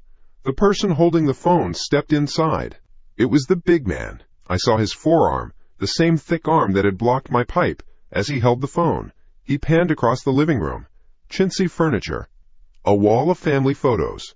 A large, dark television screen against the far wall. He moved with a confident, predatory stillness. He was looking for something. Or someone. He took a step towards the kitchen. And then he froze. The television flickered on, not to a channel, but to a screen of pure, hissing static. The sound crackled through the phone's tiny speakers, a harsh, abrasive white noise. The man took a step back. His breathing got faster. "What the hell?" he muttered, his voice the same gravelly tone I'd heard just minutes ago. The static on the TV screen began to swirl. It wasn't random anymore. The black and white dots pulled together, coalescing in the center of the screen. They formed a shape. A dark, compact mass. It was indistinct, a blot of ink, but it had a form. It was small. Too small. It looked like a child, sitting with its knees pulled to its chest. The man in the video let out a choked sound. He stumbled backward, his hand shaking, the camera view jerking violently. The shape on the screen moved. It uncoiled. It stood up. It wasn't a picture anymore. It was a silhouette in a three-dimensional room that didn't exist, trapped behind the glass of the TV, and it was pressing against the screen. The glass seemed to bulge outward. The static shrieked, the pitch rising higher and higher until it hurt my ears even through the phone. The man in the video screamed, a raw, guttural cry of pure panic. He turned and ran. The phone clattered to the floor, the view now showing the ceiling and the man's huge legs sprinting out of the apartment. The door slammed shut. The video ended. The screen on my phone went black. I stood there, in the dark garage, the silence crashing back in on me. My heart was a frantic drum against my ribs. So he wasn't after me, not at first. He was a burglar, a common thief, and he broke into an apartment and saw that, the same thing that had saved me, the thing that was now hunting him. A loud gasp from the floor snapped me back to the present. The big man was pushing himself up. He wasn't seizing anymore. He was on his hands and knees, head bowed, shaking like a leaf. He coughed, a wet, hacking sound that echoed in the vast space. He slowly, painfully, got to his feet. He staggered, using one of the concrete pillars for support. He wasn't looking at me. His eyes, no longer white but wide, with a fresh, living terror, were locked on the impenetrable darkness behind me, on the space I had just been standing in. His lips moved, but no sound came out at first. Just a dry clicking. "It's," he whispered, his voice a broken rasp. "It's not human." His gaze was fixed. He was seeing it again. Right now. Oh, God! It's not human. He didn't seem to know I was there anymore. I was irrelevant. His world had shrunk to him and the thing in the dark. Back quote. Beep, beep, beep. Back quote. The car alarm on the black SUV shrieked to life, its horn blaring, its remaining taillights flashing in a frantic red pulse. The sudden noise made me jump out of my skin. Back quote. Whoop, whoop, whoop, whoop. Back quote. A sedan 10 feet to my left joined in, its headlights strobing, cutting wild patterns across the concrete. Then another, and another. A chain reaction of panic. A Toyota. A pickup truck. A minivan. One by one, the cars in the garage screamed. Horns blared, alarms wailed, headlights flashed, creating a strobing, deafening nightmare. The dark space was filled with a mad symphony of noise and light. In the flickering chaos, I could see the big man's face, pale and slick with sweat, his mouth open in a silent scream. This wasn't random. It was deliberate. It was a show of power. It was an announcement. And then, in the very heart of the flashing, screaming chaos, the air began to change. Between me and the terrified man, the strobing light seemed to bend. It was like looking at a heat haze rising off summer asphalt, but this was a haze of cold. The air shimmered, it distorted, it pulled inward. A spot in the garage grew darker than the surrounding shadows, a patch of black that didn't reflect the flashing lights but swallowed them whole. The darkness thickened. It took on a form, vague, unstable, a blur of charcoal smoke given a rough, three-dimensional shape. It was small, the size of a child, maybe 8 or 9 years old. It had no face, no features, just an outline, a void in the shape of a person. It was the thing from the TV screen, but it wasn't behind glass anymore. It was here. The big man finally found his voice. He let out a piercing, high-pitched shriek, that barely cut through the din of the alarms.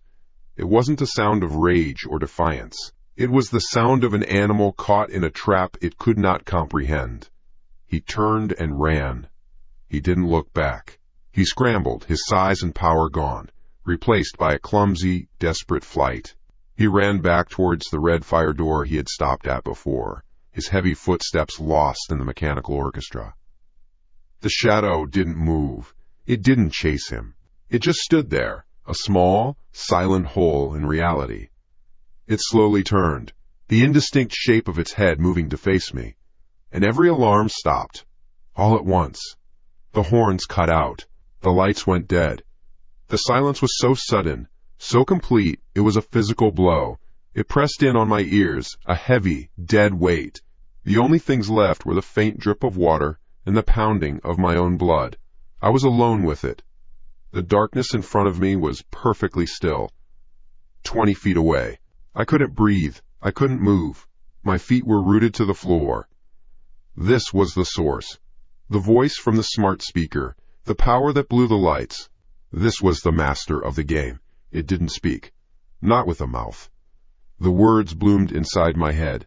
Not as a sound, but as a thought that wasn't my own. The voice was a whisper. A chorus of faint digital hisses, perfectly clear and intimately close. The same voice I'd heard in my apartment. He was interrupting our game. He was interrupting our game.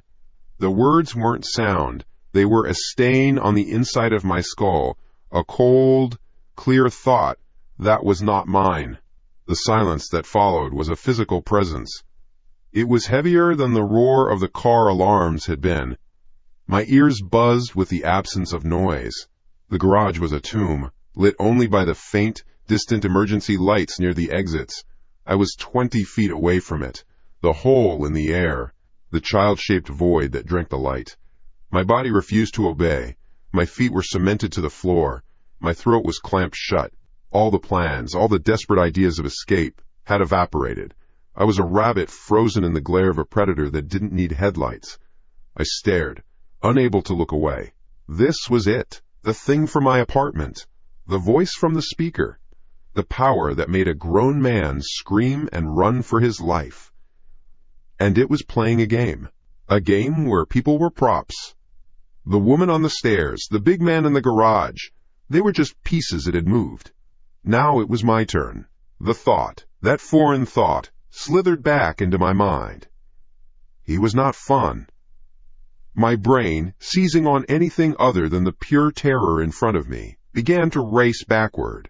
It was a frantic search for a point of origin, for a reason. This didn't just happen. It started somewhere. When? When did things get weird?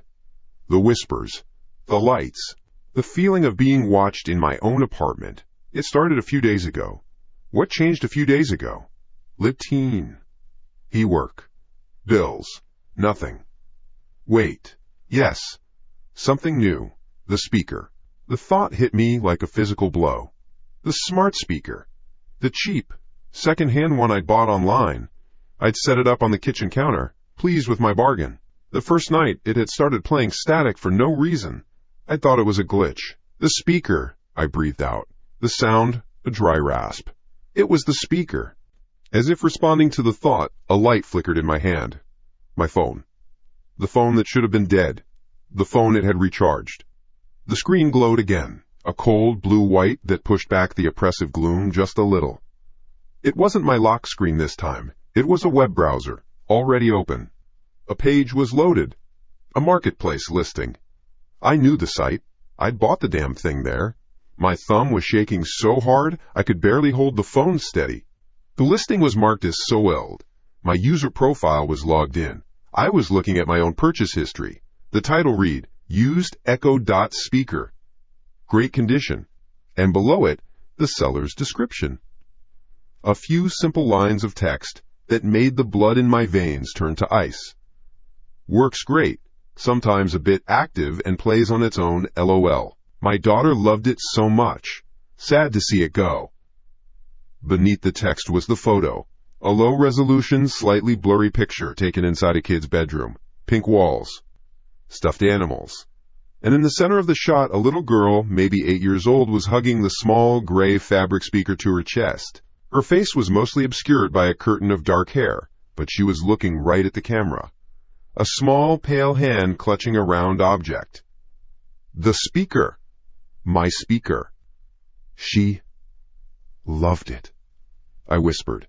My eyes darted from the grainy photo on the screen back to the void standing in the darkness ahead of me.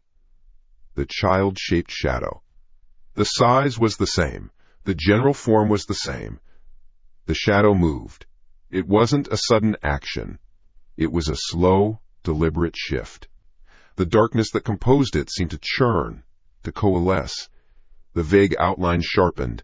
The charcoal haze pulled tighter, defining a head, thin shoulders, stick-like arms. It was becoming less of a void and more of a three-dimensional object made of pure black. I could almost see the shape of a dress, the outline of hair. It was her, the girl from the picture. It tilted its head. The motion was unnaturally smooth, like a doll's head on a loose pivot. A feature began to form on the blank face. It wasn't eyes or a nose. It was a smile, a thin, curved line that wasn't a smile of joy. It was a crescent of wrongness, a slash of amusement in the featureless dark. Thump, thump. My heart hammered against my ribs, a desperate, trapped bird. Flash, flash. Overhead, the long, fluorescent light fixtures in the ceiling flickered once, twice, in perfect time with my heartbeat. The garage was plunged into a strobe effect of harsh white light and utter blackness. Thump, thump. Flash, flash. With every pulse of light, I saw it more clearly. With every pulse of my own blood, I was illuminating my own monster. The connection was undeniable. It was feeding on me, on my fear. It was using my own life force as a light switch. This was the constriction. The cage wasn't the garage anymore. The cage was my own body, and this thing had its hand on the lock. What do you want? The question tore itself from my throat, raw and panicked. The smiling shadow didn't answer with words. Instead, it took a step forward. A slow, gliding motion. No sound. It was 20 feet away. Now 15. My survival instinct, buried under layers of shock, finally kicked in. I had to move. I had to run. But where? The big man had run for the fire escape. He didn't get far. It would catch me. It could be anywhere. It could turn on the lights. It lived in the speaker. The source. It wasn't me it was tied to. It was the object, that chunk of plastic and wires sitting on my kitchen counter. I had to get to it. I had to destroy it. It was a stupid, desperate plan born of sheer panic, but it was the only plan I had. I had to get back to my apartment. The entity was between me and the stairwell door. Just standing there. A silent, smiling gatekeeper. 10 feet now.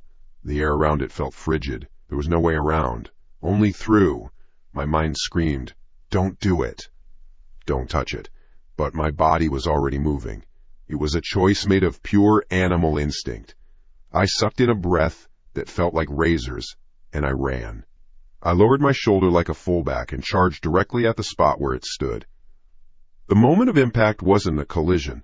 There was no resistance. It was like plunging my arm into a vat of liquid nitrogen. An instantaneous, soul-deep cold shot through me. It wasn't just a physical sensation. It was an invasion. I felt it pass through my skin, my muscle, my bone, flash freezing my very core. For a fraction of a second, I felt a dizzying sense of another's presence inside me. A giggle, a flash of pink wallpaper, a feeling of possessive glee. Then I was through. I was on the other side. The cold receded, leaving me gasping, my skin feeling clammy and violated. I didn't stop.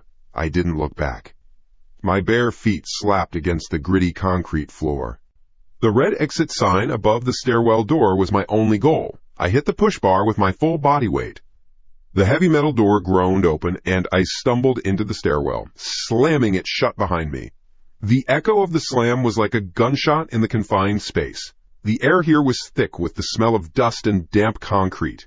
I paused for a single shuddering breath, my back pressed against the cold steel of the door. My heart was a chaotic drum solo against my ribs. Up. I had to go up. I took the stairs 2 at a time, my hand gripping the cold metal railing. My lungs burned.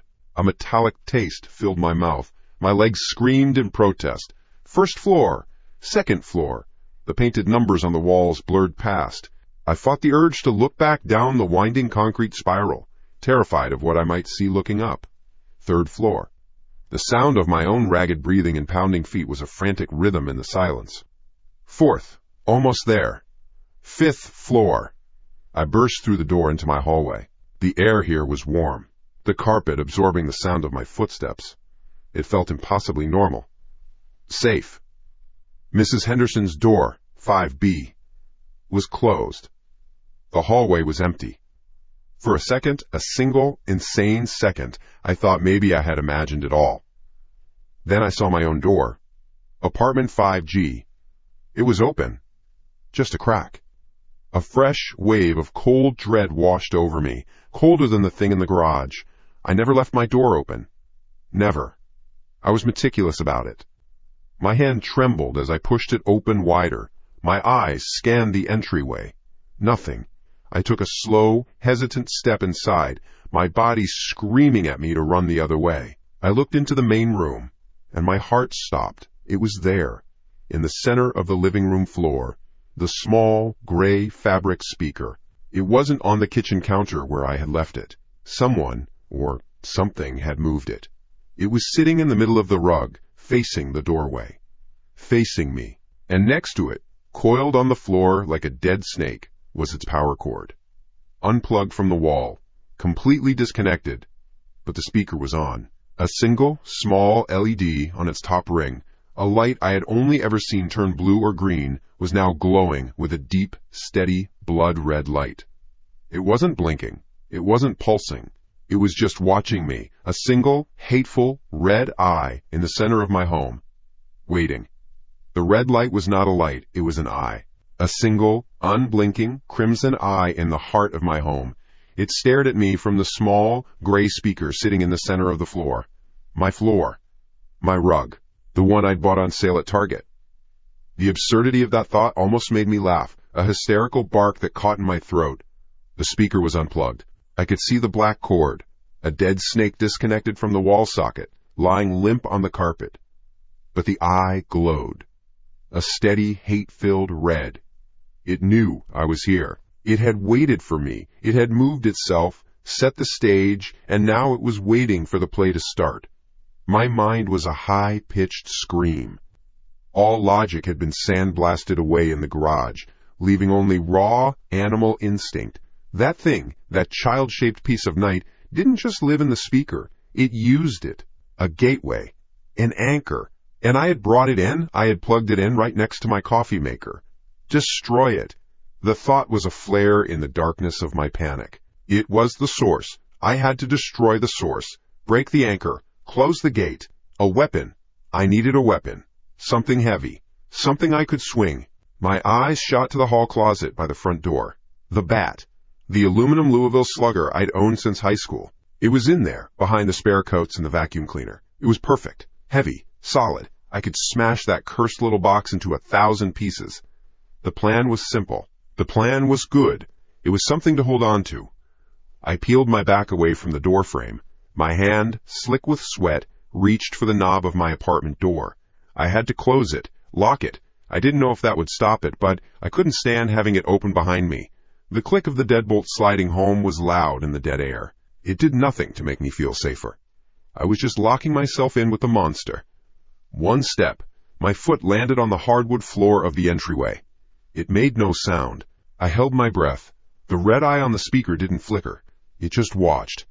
I moved along the wall, my shoulder blade scraping against the drywall. My entire focus was on the closet door, just 15 feet away. It felt like a mile. Every shadow in the room was a threat. The coat rack looked like a tall, thin man. The floor lamp was a stooped figure. My own home had become a hostile landscape. 5 more feet. My hand reached out, fingers trembling. I touched the cool brass knob of the closet door. My heart hammered a frantic, desperate rhythm against my ribs. Just get the bat. Just get the bat and it's over. I pulled the door open. It wasn't a closet. It was a shrine. The smell of old paper and dust hit me first, but my brain couldn't process it because my eyes were screaming. The back of the door, the inside walls, every square inch was covered. Photos. Dozens of them. Tacked up, taped, overlapping. And they were all of me. My blood turned to ice water. There I was, asleep in my bed, mouth slightly open, a line of drool on the pillow. The photo was grainy, taken in low light. There I was, sitting on the couch, watching TV, a bag of chips in my lap. There I was, stepping out of the shower, a towel around my waist, water beading on my skin. The angle of that one was high, from the corner of the ceiling. Impossible. I stumbled back a step, my hand flying to my mouth to stifle a cry. A wave of nausea washed over me.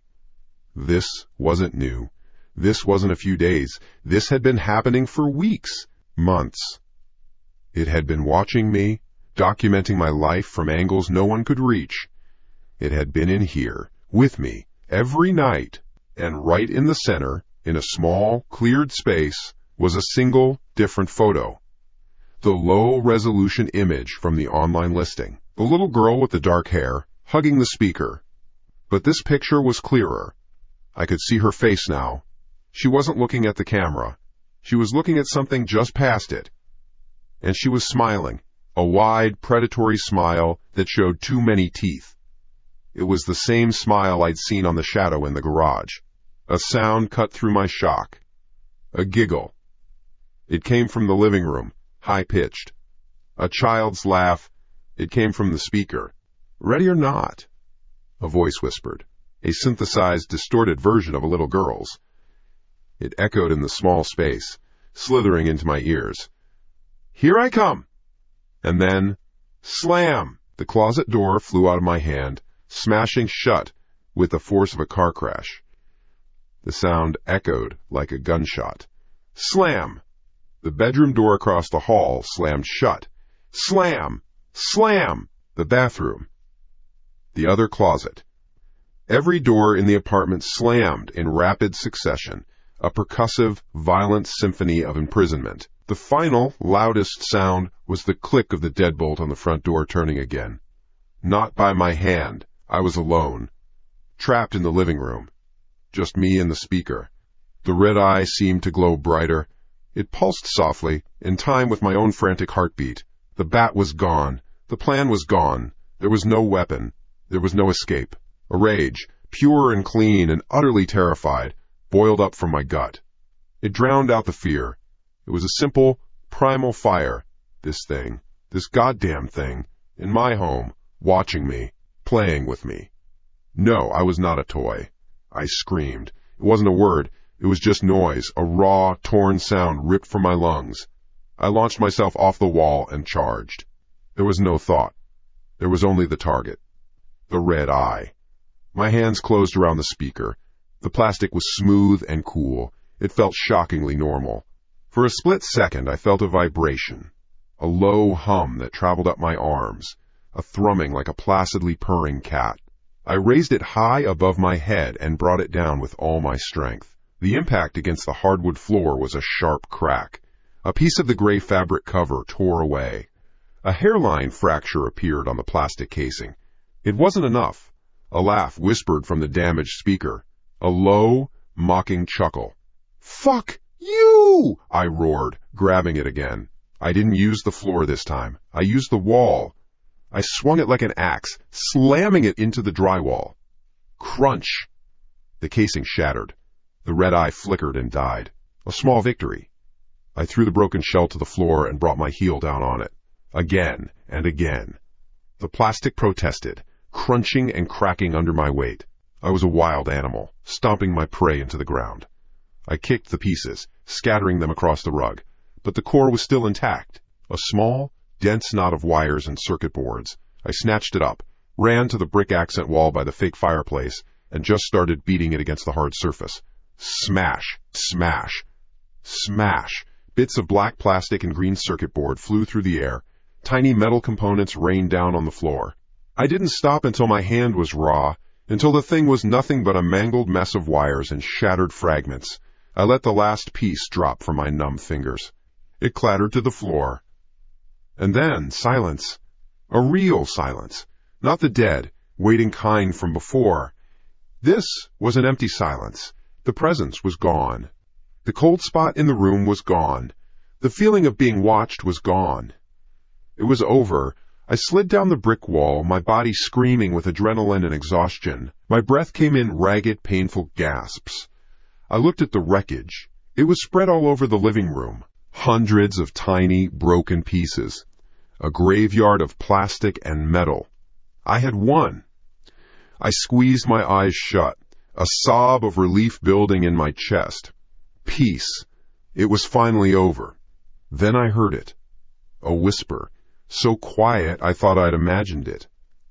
It was thin, scratchy, like a voice through a bad radio connection. It came from a piece of plastic near my foot. You. My eyes snapped open. I stared at the shard of black plastic. Another whisper. From across the room. By the couch. A different pitch. Hurt. Then another. And another. From the rug. From under the coffee table. From the hallway.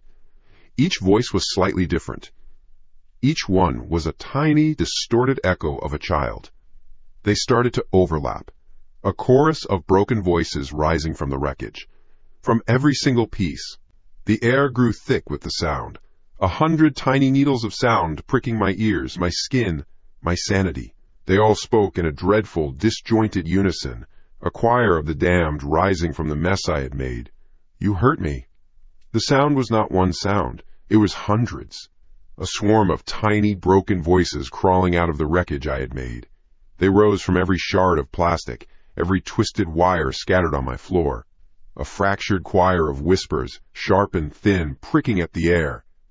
You hurt us. The words didn't sync up. You from a piece by the couch. Hurt. From a splinter of circuit board near my foot. Us. From a dozen places at once. The effect was a wave of sound that felt like it was coming from inside my own skull. My body moved before my brain did. I scrambled backwards, my raw hands scraping against the hardwood floor. The motion was clumsy, a desperate crab walk away from the epicenter of the impossible. I hit the wall with a dull thud, the one I had just used to smash the speaker. My breath was gone. My lungs were empty bellows. How? The question was a silent scream in my mind. How was it talking? There was no power source, no intact mechanism, just junk, broken plastic, dead electronics. I looked frantically around the room. The closet door with its gallery of horrors was shut. The bedroom door, shut. The bathroom, shut. The front door was a slab of wooden steel, its deadbolt turned against me. I was caged. I was locked in here with the fragments of the thing I thought I'd killed. The whispers stopped. All at once. The air went dead. The silence that fell was heavy, a physical weight pressing down on me. I didn't dare breathe. My eyes were wide, scanning the debris field on my living room rug. Waiting. Every nerve ending was a live wire. A low hum started. It wasn't in my ears. I felt it through the floorboards, a faint vibration that traveled up my spine. My gaze snapped back to the wreckage. The little pieces of plastic and metal were trembling. Not shaking, just vibrating with a low resonant energy. Then I saw it. A tiny spark of blue light no bigger than a pinprick arced between two separate pieces of the shattered speaker casing. A second later, another spark jumped from a different shard to a tangled mess of wires. They were connecting. A spiderweb of silent electrical signals was being woven in the wreckage. A network was coming back online. My eyes shot to the corner of the room, to the big, dark screen of the television. It had been broken for a month, a long spiderweb crack running diagonally across its face after an accident involving a misplaced bottle of beer. It was a useless black mirror, an obituary for 1,000 hours of wasted time. It flickered, A single white line blazed across the center of the dark, cracked screen. It was there for a second, then gone.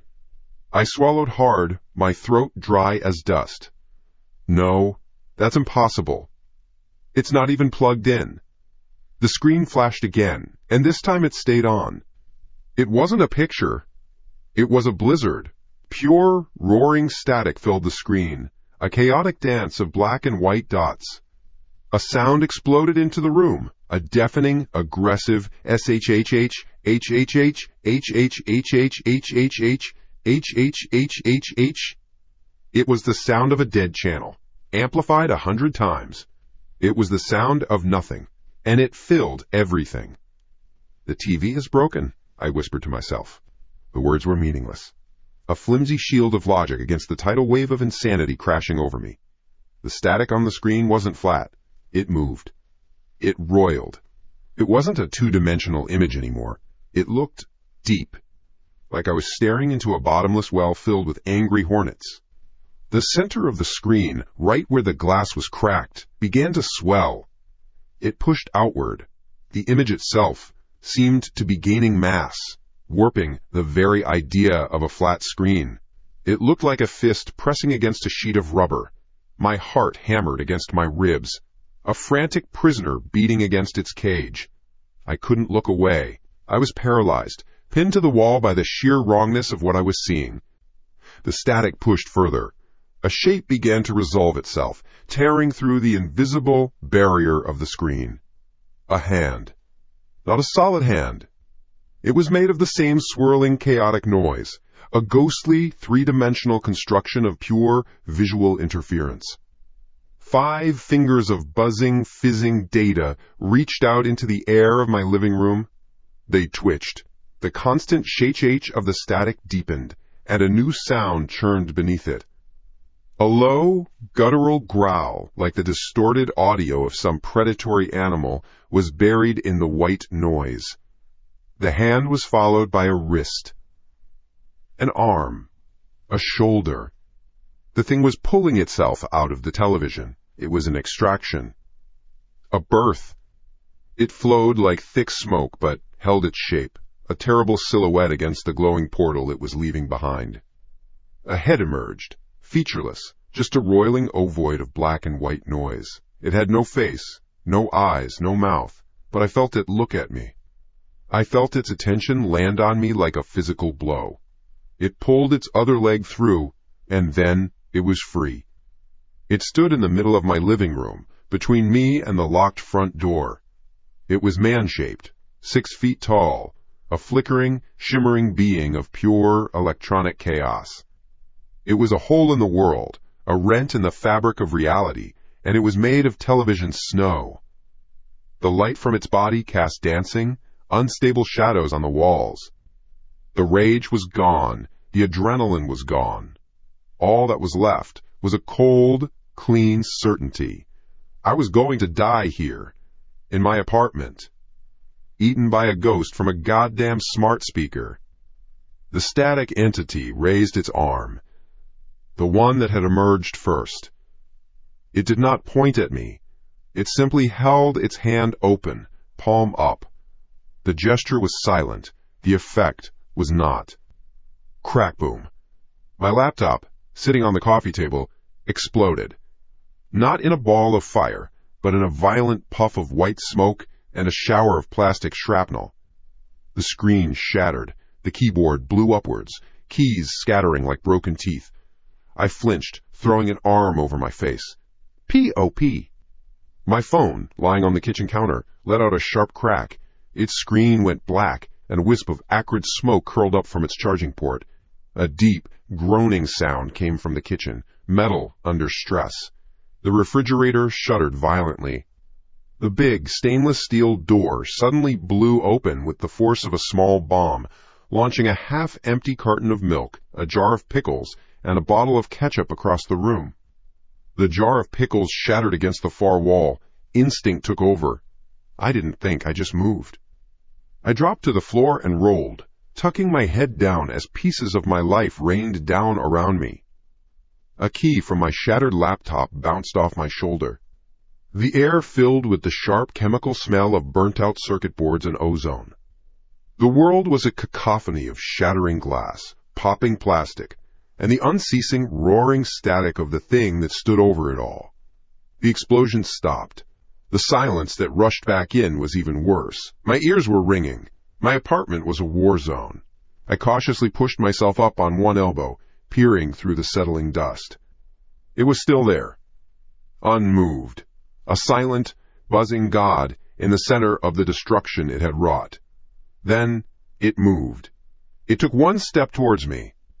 The motion was fluid, unnaturally smooth. Its foot, a swirling vortex of black and white noise, lifted from the rug and came down on the hardwood floor between us. It did not burn the wood. It did not leave a mark. Where its foot touched the floor, the wood changed. The rich brown grain of the oak planking dissolved. It broke down into a grid of tiny, perfect squares. It pixelated. The texture, the color, the very substance of the wood fractured into a low-resolution image of itself. And then the pixels turned to dust. The little squares lost their cohesion and simply ceased to be. They disintegrated into a fine, gray powder that swirled for a moment in the air before vanishing. Where its foot had been, there was now a perfect, foot-shaped patch of nothing. A hole. An erasure. The floorboards, the subfloor, everything beneath it was gone, replaced by a view of the concrete foundation of the building a foot below. This thing didn't just break things, it deleted them. I stared at that perfect, clean-edged hole in my floor, at the cold concrete underneath. My mind, stripped of all its defenses, finally understood. This wasn't a ghost. It wasn't a demon. It was a virus. A glitch. And it was rewriting my world, one piece at a time. It lifted its other foot to take the next step. It lifted its other foot.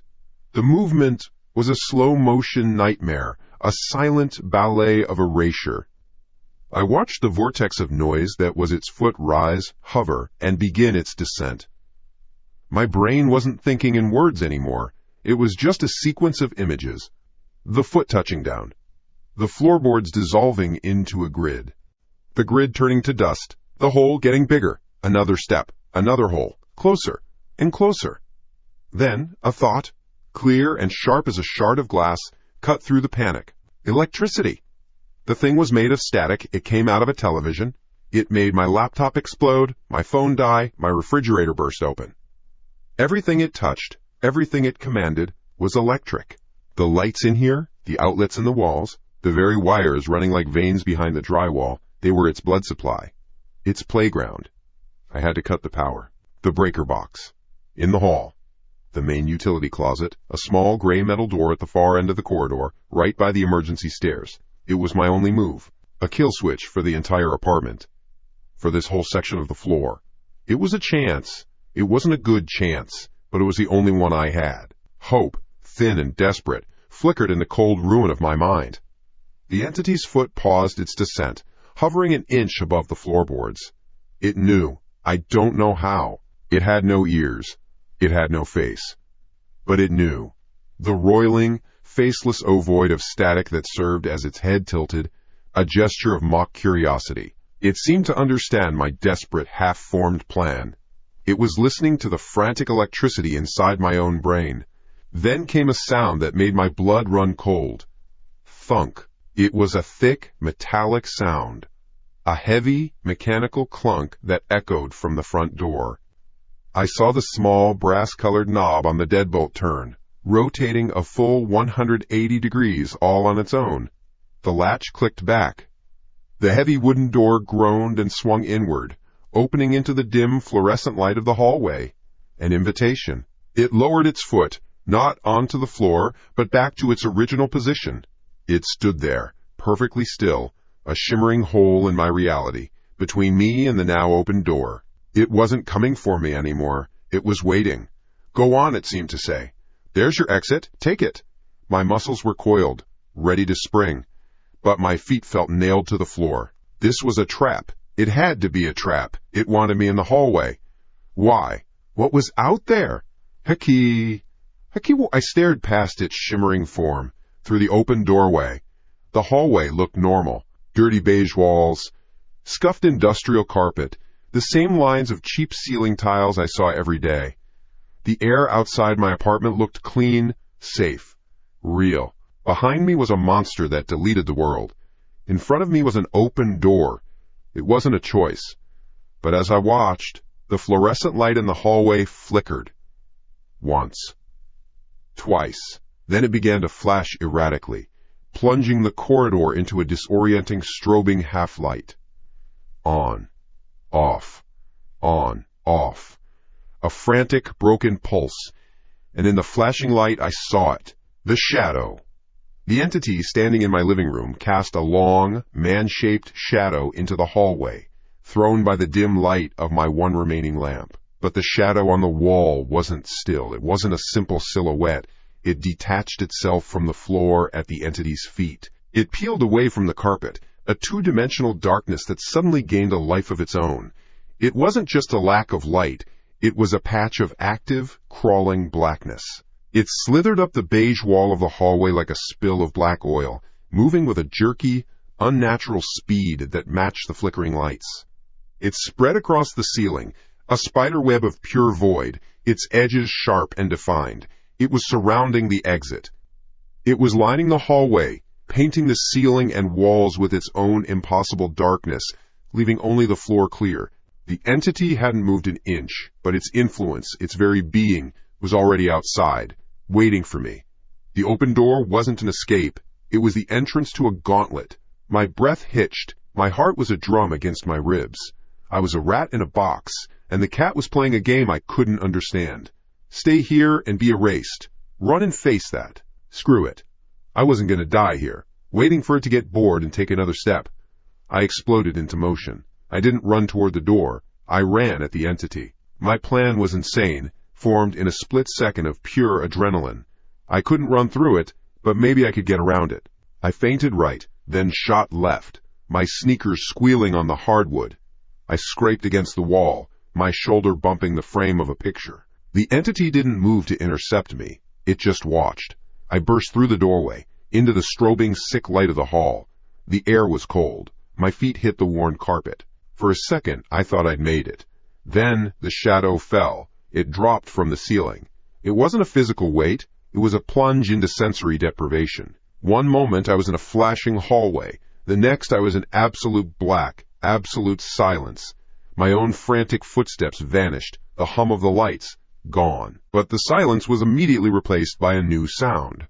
It wasn't a sound my ears could hear. It was inside my head. The raw, deafening shhhhhhhhhh of the television static, crackling and hissing directly against my skull. It was the sound of a million crossed signals, of pure data corruption, and it was trying to overwrite my brain. My vision flashed with pinpricks of colored light, like dead pixels in my own eyes.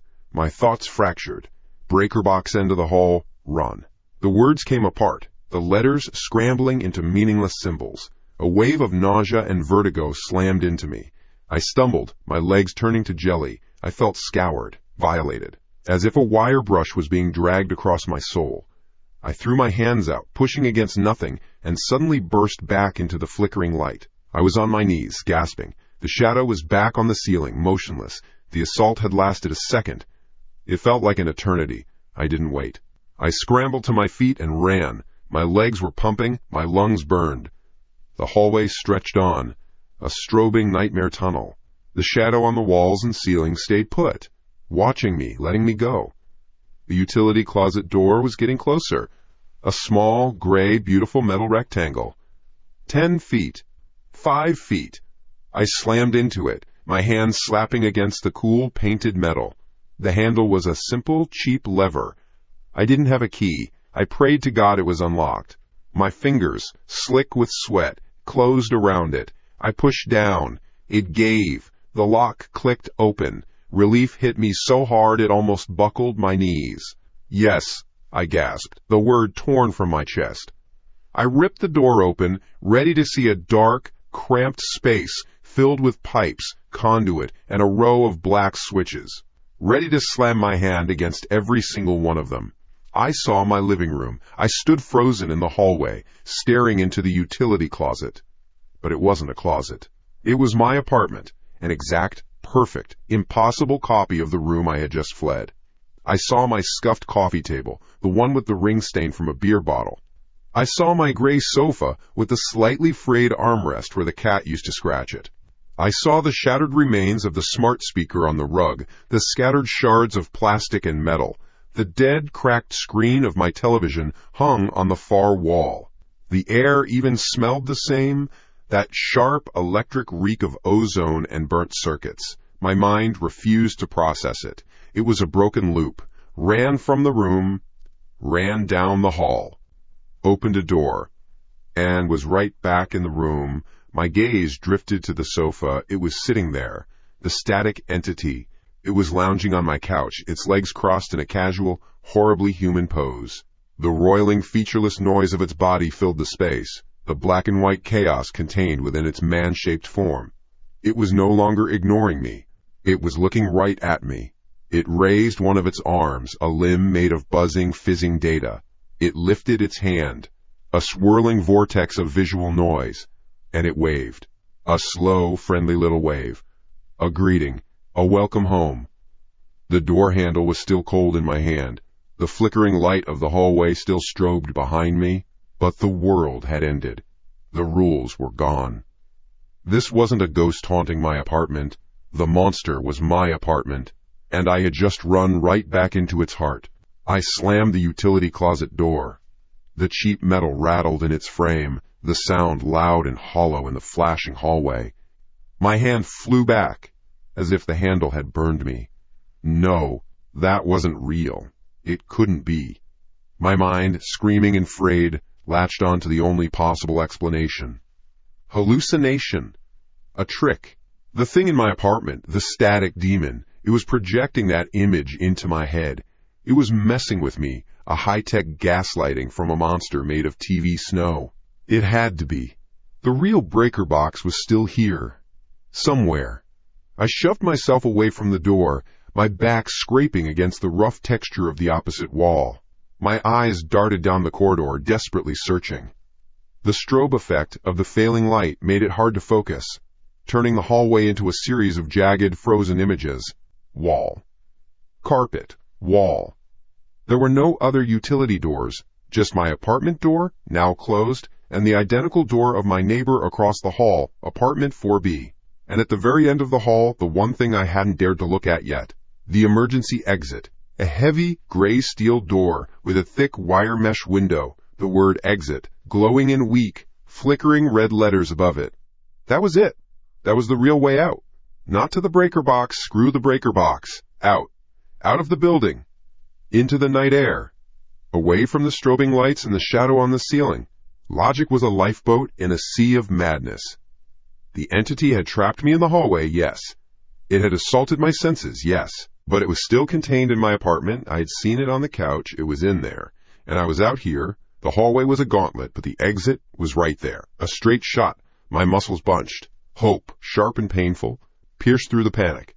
I could make it. I just had to run. I took a deep breath, the air thin and tasting of ozone. I pushed off the wall and sprinted. My feet pounded against the cheap worn carpet. The thudding sound, a frantic counter-rhythm to the flickering lights. 10 feet. The red exit sign pulsed. 5 feet. The shadow on the ceiling remained inert, a silent, painted smear of black. It was letting me go. It was a bluff. My hands hit the horizontal push bar on the door with a loud clang. I threw my entire body weight into it. The latch gave with a heavy, satisfying thunk, and the door swung open. I stumbled forward, expecting the cold air of a concrete stairwell. Expecting the smell of damp and dust. I got nothing. My forward momentum stopped dead, not because I hit a wall, but because my brain slammed on the brakes. The door had opened into white. Just white. An endless, seamless, featureless expanse of pure, clinical white. There was no floor, no ceiling, no walls, no stairs, no distance. It wasn't a room, it was a void. A blank page where the world was supposed to be. There was no sound, there was no air, there was nothing. I stood on the threshold, 1 foot on the grimy hallway carpet. the other hovering over the edge of reality. I slowly pulled my foot back, a cold dread creeping up my spine that was worse than the static shock. The exit wasn't an exit. It was another illusion, a bigger, more terrifying one. The entire hallway was a lie. This wasn't my building's hallway anymore. The entity hadn't just haunted my apartment. It had hijacked this entire section of space-time and turned it into its own personal playground. The open door in front of me wasn't an escape route. It was a loading screen to nowhere. My blood ran cold.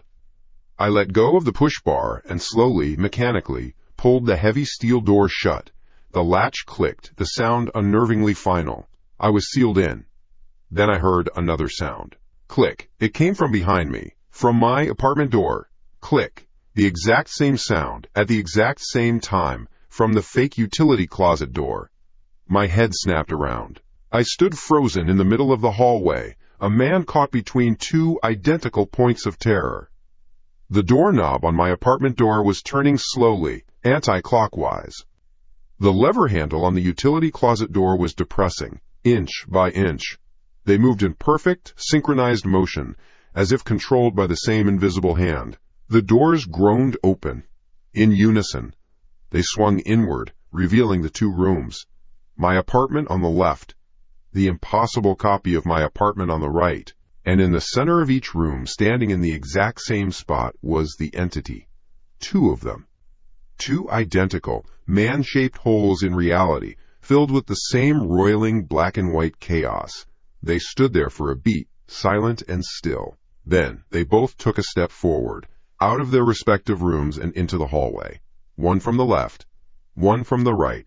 They were coming for me. No, I whispered, the word getting lost in the rising hum that began to fill the air.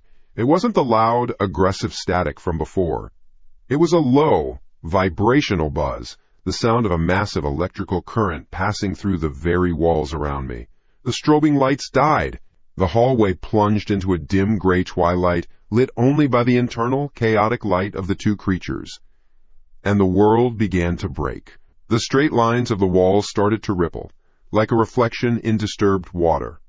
The pattern on the carpet began to smear and drag, pixels stretching into long, discolored lines. The ceiling tiles sagged, not like they were breaking, but like they were melting. The space between the two entities, the space I was standing in, was being compressed, distorted. It was like standing inside a video file that was being actively corrupted. They took another step. Slow, deliberate, synchronized. The smearing effect got worse. The right wall seemed to lurch toward me, the beige paint bleeding into a sickly yellow streak. The floor felt like it was tilting, my balance gone. My vision swam. The buzzing grew louder, a physical pressure against my eardrums. They were 10 feet away, 8 feet. My mind was gone. There was no thought, no plan. There was only a primal screaming in my head that said, move. Fight or flight. The flight option had been deleted from reality.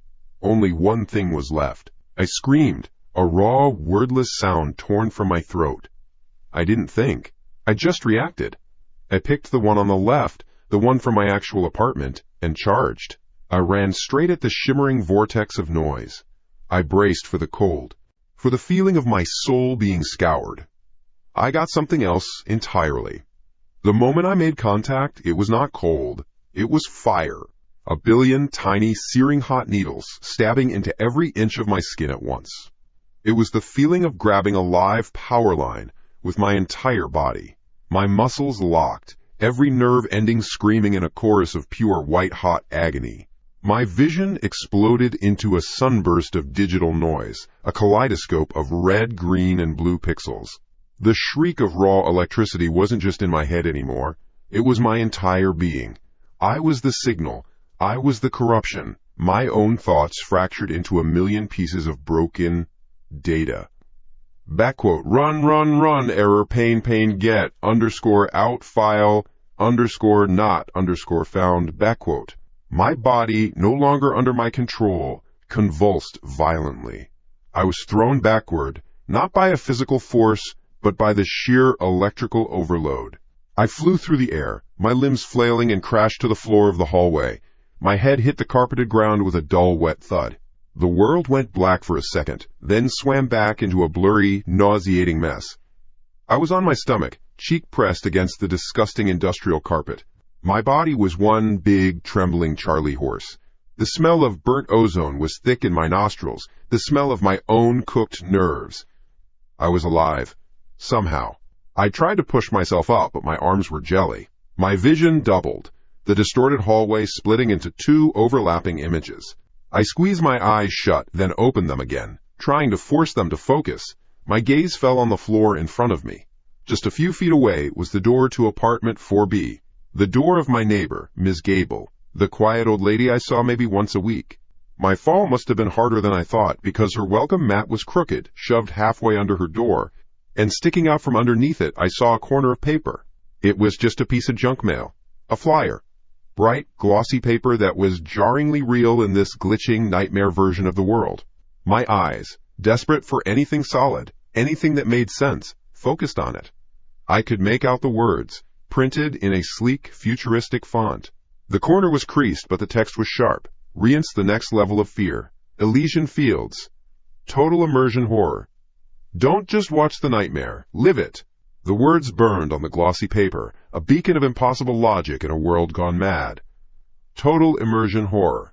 My brain, a raw and jangled mess of overloaded circuits, tried to grab onto the idea. It was a life raft. A stupid, flimsy, unbelievable life raft, but it was something. A game? Was that it? Was this whole thing? The shadow, the static, the duplicate apartments, the door to nowhere, just some kind of advanced VR bullshit? The thought was insane.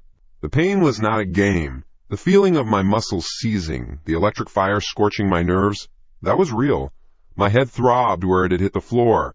My cheek was pressed against the rough, dirty fibers of the hallway carpet. I could smell the dust, the faint odor of industrial cleaner, and the sharp metallic tang of ozone my own body had created. That was real. All of it. The flyer had to be a trick. Another layer of the nightmare. The entity, the thing made of digital snow, was fucking with me. It knew I was breaking. It was feeding me a lie my desperate mind would want to believe. Don't just watch the nightmare. Live it. The words mocked me. I spat, a thick glob of saliva hitting the carpet. I tried to push myself up. My arms trembled violently, refusing to obey.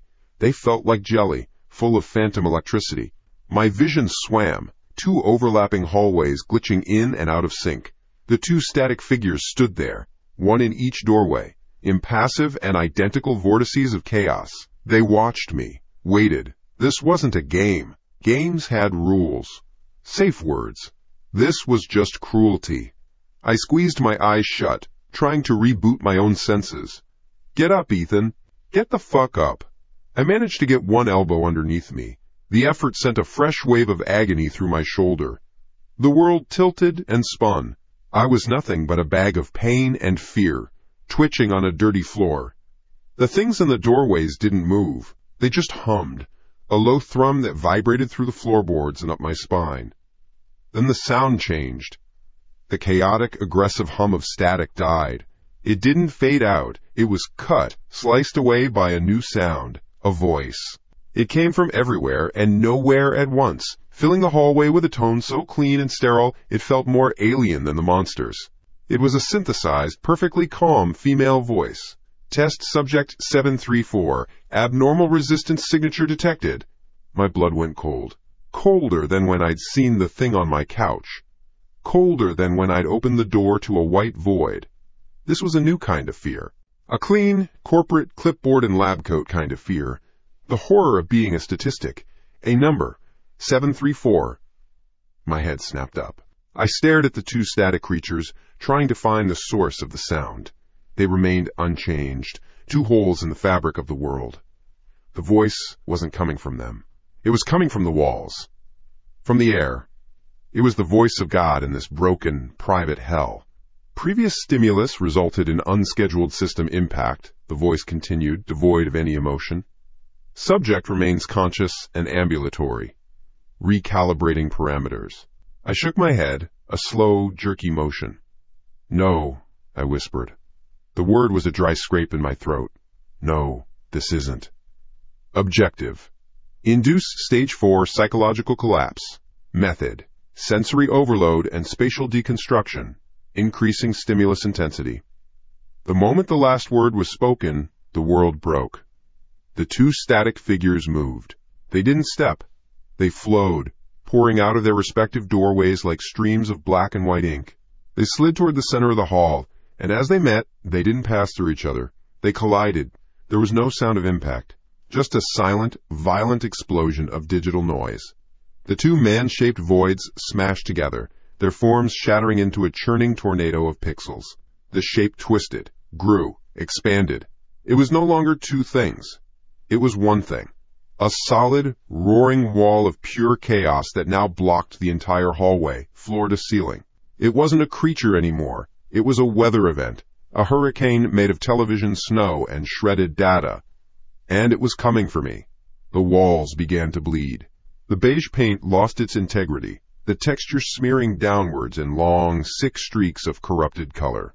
The ceiling sagged, not with weight, but like a digital image being dragged and distorted in a cheap photo editor. The pattern on the carpet, a repeating, ugly diamond shape, began to unravel, the lines stretching and pulling toward the static maelstrom as if the very concept of floor was being sucked into a vacuum. The world was being unmade. I scrambled backward, my useless arms dragging behind me, my legs kicking at the dissolving floor. My body screamed, but the terror was louder. The air grew thick, heavy with the roaring buzz that was no longer just a sound, but a physical pressure crushing me. My vision fractured. I saw the hallway, but also strings of green code overlaying it, error messages flashing in my peripheral vision. Texture _map _failure asset _corrupted, deleting, My breath hitched. Deleting. The static wall advanced. It wasn't moving fast, but it didn't have to. It was simply consuming reality as it came. The apartment door to my left dissolved, the wood and metal breaking down into a spray of grainy particles that were immediately swallowed by the storm. My neighbor's door, 4B, was next. The welcome mat, the flyer, the peeling paint, it all pixelated and vanished. There was nowhere to run. The exit door behind me, the one that led to the white nothingness, was probably gone too. This was it. The end of the program. I was being dragged. Not by a hand, not by a force. The floor itself was a conveyor belt, pulling me, scraping me along the corrupted carpet, toward the roaring, screeching wall of noise. I was 5 feet away. The heatless energy coming off it made the hair on my arms stand up. I could see individual pixels churning within it. Black, white, gray, a million tiny deaths dancing in a frenzy. 4 feet. My mind, what was left of it, flashed back to the flyer. Total immersion horror. A game. A product. Someone, somewhere, was watching this. A technician in a clean room, monitoring my vitals on a screen. My terror was their data point. My death would be a system crash. 3 feet. The front edge of the static storm was licking at my shoes. My toes went numb, not cold, just gone. The sensation of my feet simply ceased to exist. I looked down and saw my sneakers flickering, glitching in and out of existence. My mind broke. All logic, all fear, all pain collapsed into a single, white-hot point of pure defiance. I wasn't a test subject. I wasn't just a number. I was a person, and I was not going to be deleted. I planted my hands flat on the nightmare floor. It felt like sandpaper and television fuzz. I ignored the glitching, the dissolving world, the roaring noise. I focused on the pressure against my palms, the one sensation that felt remotely real. I closed my eyes. I couldn't fight the simulation. I couldn't run from it. I could only refuse to play. I took the deepest breath I could manage, my lungs burning in the thick, electric air. I pulled all the terror, all the rage, all the agony inside me into my gut, and then I screamed. Not a scream of fear. A scream of command. A scream aimed at the coders, the technicians, the bastards behind the curtain. Stop! The word tore from my throat, raw and powerful. Stop the fucking game! Abort! End simulation! I slammed my fist into the floor. It's over! I'm done! For a fraction of a second, nothing happened. The roaring intensified. The feeling of being erased grew stronger, and a pit of despair opened in my stomach. I was wrong. It was real. It was all real, and I was about to die. Then, silence. Not a fade, not a decrease. A cut. Like the universe's master volume had been slammed to zero. The roaring pressure, the vibrating floor, the visual chaos, all of it vanished in an instant. There was no sound, no light, no feeling, just a deep, profound nothingness. I kept my eyes squeezed shut, my heart hammering against my ribs like a trapped bird. I was afraid to look, afraid to see the white void, afraid to see the static storm, afraid to still be in that God-forsaken hallway. Slowly, shakily, I opened my eyes. The hallway was gone.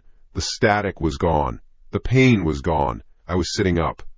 I was in a chair, a plush, ergonomic thing that cradled my body. The room was white, not the featureless, terrifying white of the void, but a clean, clinical white. Matte white walls, a polished white floor, soft, indirect light coming from panels in the ceiling. The air smelled of antiseptic and ozone.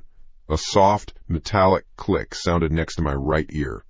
I flinched, turning my head. A woman was standing beside me.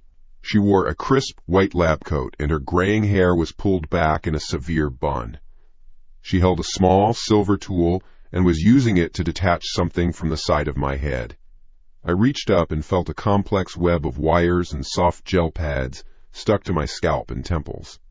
She was removing a massive, intricate piece of headgear, something far more complex than any VR helmet I'd ever seen.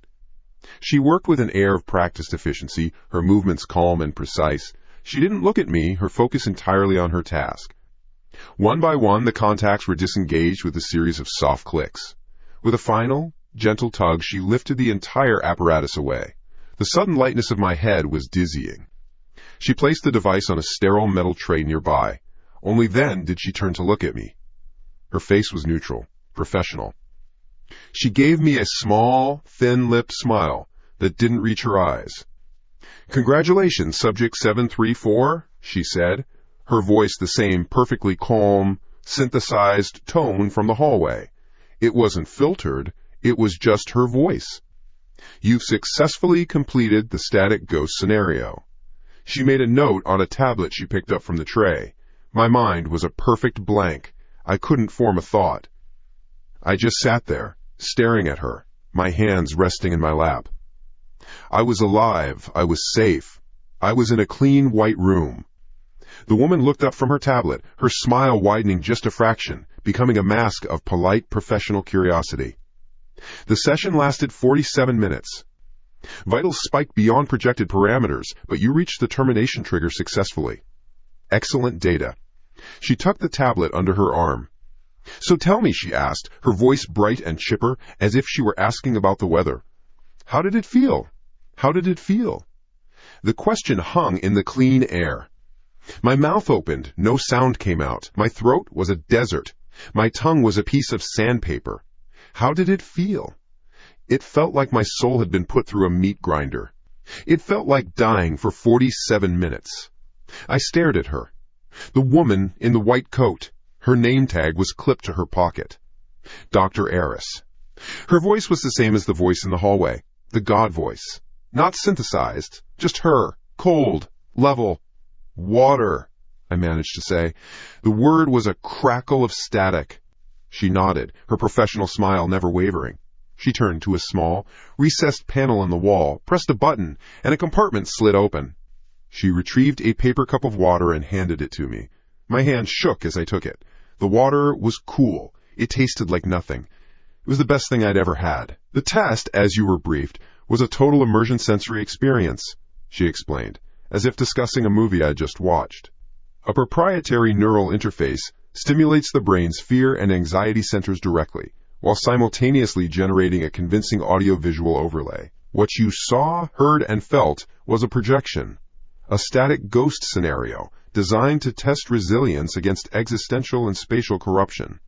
I took another sip of water, the shaking in my hands starting to subside. The logic was a lifeline. A clean, sterile, terrifying lifeline. It was a test. It wasn't real. The dissolving hallway. The storm of pixels. The door to white nothingness. All of it, just code. Just electricity fired into my brain. I didn't agree to this, I said. My voice was stronger now. Your signature is on the consent form for the paid volunteer psychological study, she said smoothly. The fine print is quite comprehensive. It's all perfectly legal, Mr. Cole. I remembered the ad, the easy money, the vague promise of contributing to science. I had signed it without a second thought. I felt sick. Okay, I said, nodding slowly, testing her, testing my own new reality. Okay, it's over. Dr. Eris gestured toward the door. Once we have your signature on the non-disclosure agreement, you'll be escorted to the payment office, and then you are free to go. Relief washed over me, a wave so powerful it almost made me dizzy. Free to go. I could walk out of here. I could go home, my real home, the one that didn't glitch. She led me out of the white room. We walked down a long, white corridor. The silence was absolute, broken only by the soft squeak of our shoes on the polished floor. The air was cool and smelled of cleaning chemicals. It was the smell of a hospital, a place where things are taken apart and put back together. We passed a series of identical white doors. I wondered who was behind them. What nightmares were they living? We turned a corner, and the corridor opened into a larger observation area. It was dim, dominated by a wall of large monitors. Most were dark, but one was active. I stopped. Dr. Eris paused a few feet ahead of me, turning back with a look of mild impatience. But I couldn't move. My eyes were glued to the screen. It showed a dark, wooded area, night vision footage, all green and black. A young woman, maybe college-aged, was scrambling through the undergrowth, her face a mask of terror. She kept looking back over her shoulder. The camera was shaky, as if attached to her. Her breathing was ragged, torn by sobs. Then I saw him, a large figure in greasy overalls and a sackcloth mask, a fucking axe held in one hand. He wasn't running, he was just walking. A slow, relentless pace. He knew he would catch her. What is this? I asked, my voice low. On another small monitor below the main screen, I saw the subject. A girl, strapped into a chair just like the one I had been in. The complex helmet was on her head. Her body was rigid, her eyes wide and unseeing. She was screaming, but there was no sound in the observation room. Just the silent, frantic movement of her mouth. A silent scream. That's the slasher camp scenario, Dr. Eris said, her tone as casual as if she were pointing out a painting in a museum. A more traditional fear stimulus. For a different demographic. My blood ran cold. The water in my stomach turned to ice. This was a factory. A nightmare factory. They had different models, different flavors of hell. The static ghost for a guy like me, living alone in the city. The slasher camp for someone else. They were making bespoke terror. My God. This place. Dr. Eris saw the look on my face. Her professional mask tightened. This way, Mr. Cole. She led me into a small, featureless office. Just a gray metal desk and 2 chairs. A single, burly guard stood by the door, his arms crossed. He didn't look at me, he just looked at the wall. Dr. Eris placed a single sheet of paper and a cheap ballpoint pen on the desk. Your non-disclosure agreement. It stipulates that you will not discuss any aspect of your experience, the nature of this facility, or its location with any third party. The penalty for violation is severe. Her smile was gone now. Her eyes were hard. Sign it, and you can collect your $5,000 and leave. $5,000. The price of my sanity. I looked from her cold face to the guard at the door. I had no choice. This wasn't a request, it was an order. My hands were still trembling, but it wasn't from the simulation anymore. It was from this. The clean, quiet, bureaucratic horror of it all. I was trapped. The static storm was gone, but the room was just a bigger, cleaner cage. I sat down. I picked up the pen. The plastic felt cheap and flimsy in my hand. I stared at the dense block of legal text. I didn't read it. It didn't matter what it said. I scrawled my name on the line at the bottom. The ink was a thin, ugly blue. Done. It was over. I stood up, pushing the chair back. My legs felt weak. I'm leaving now.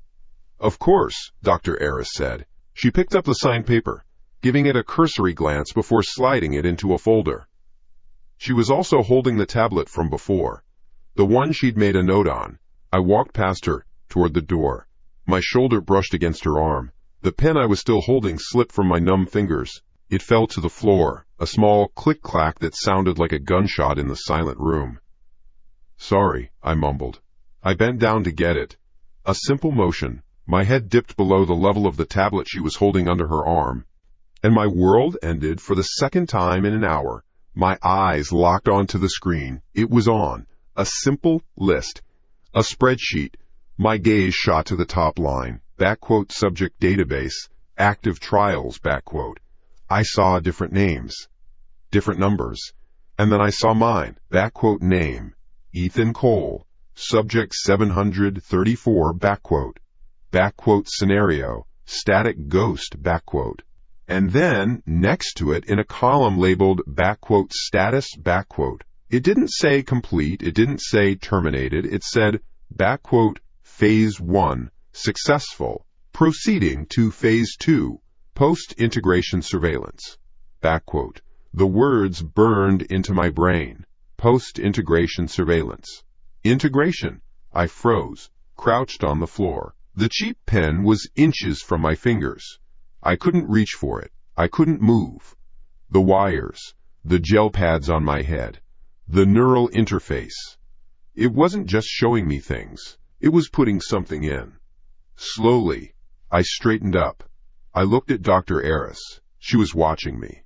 The polite professional mask was gone. The smile was still there, but it wasn't a smile anymore. It was the satisfied curl of a lip on a predator that has just watched its venom take hold. She knew I'd seen it. The static ghost hadn't been a test of my fear. It had been the installation process. "How did it feel, Mr. Cole?" she asked again. Her voice was the same. But the question was different. It wasn't an inquiry, it was an assessment. And I knew, with a certainty that was deeper and colder than any fear the simulation could ever produce, that Phase 2 had just begun.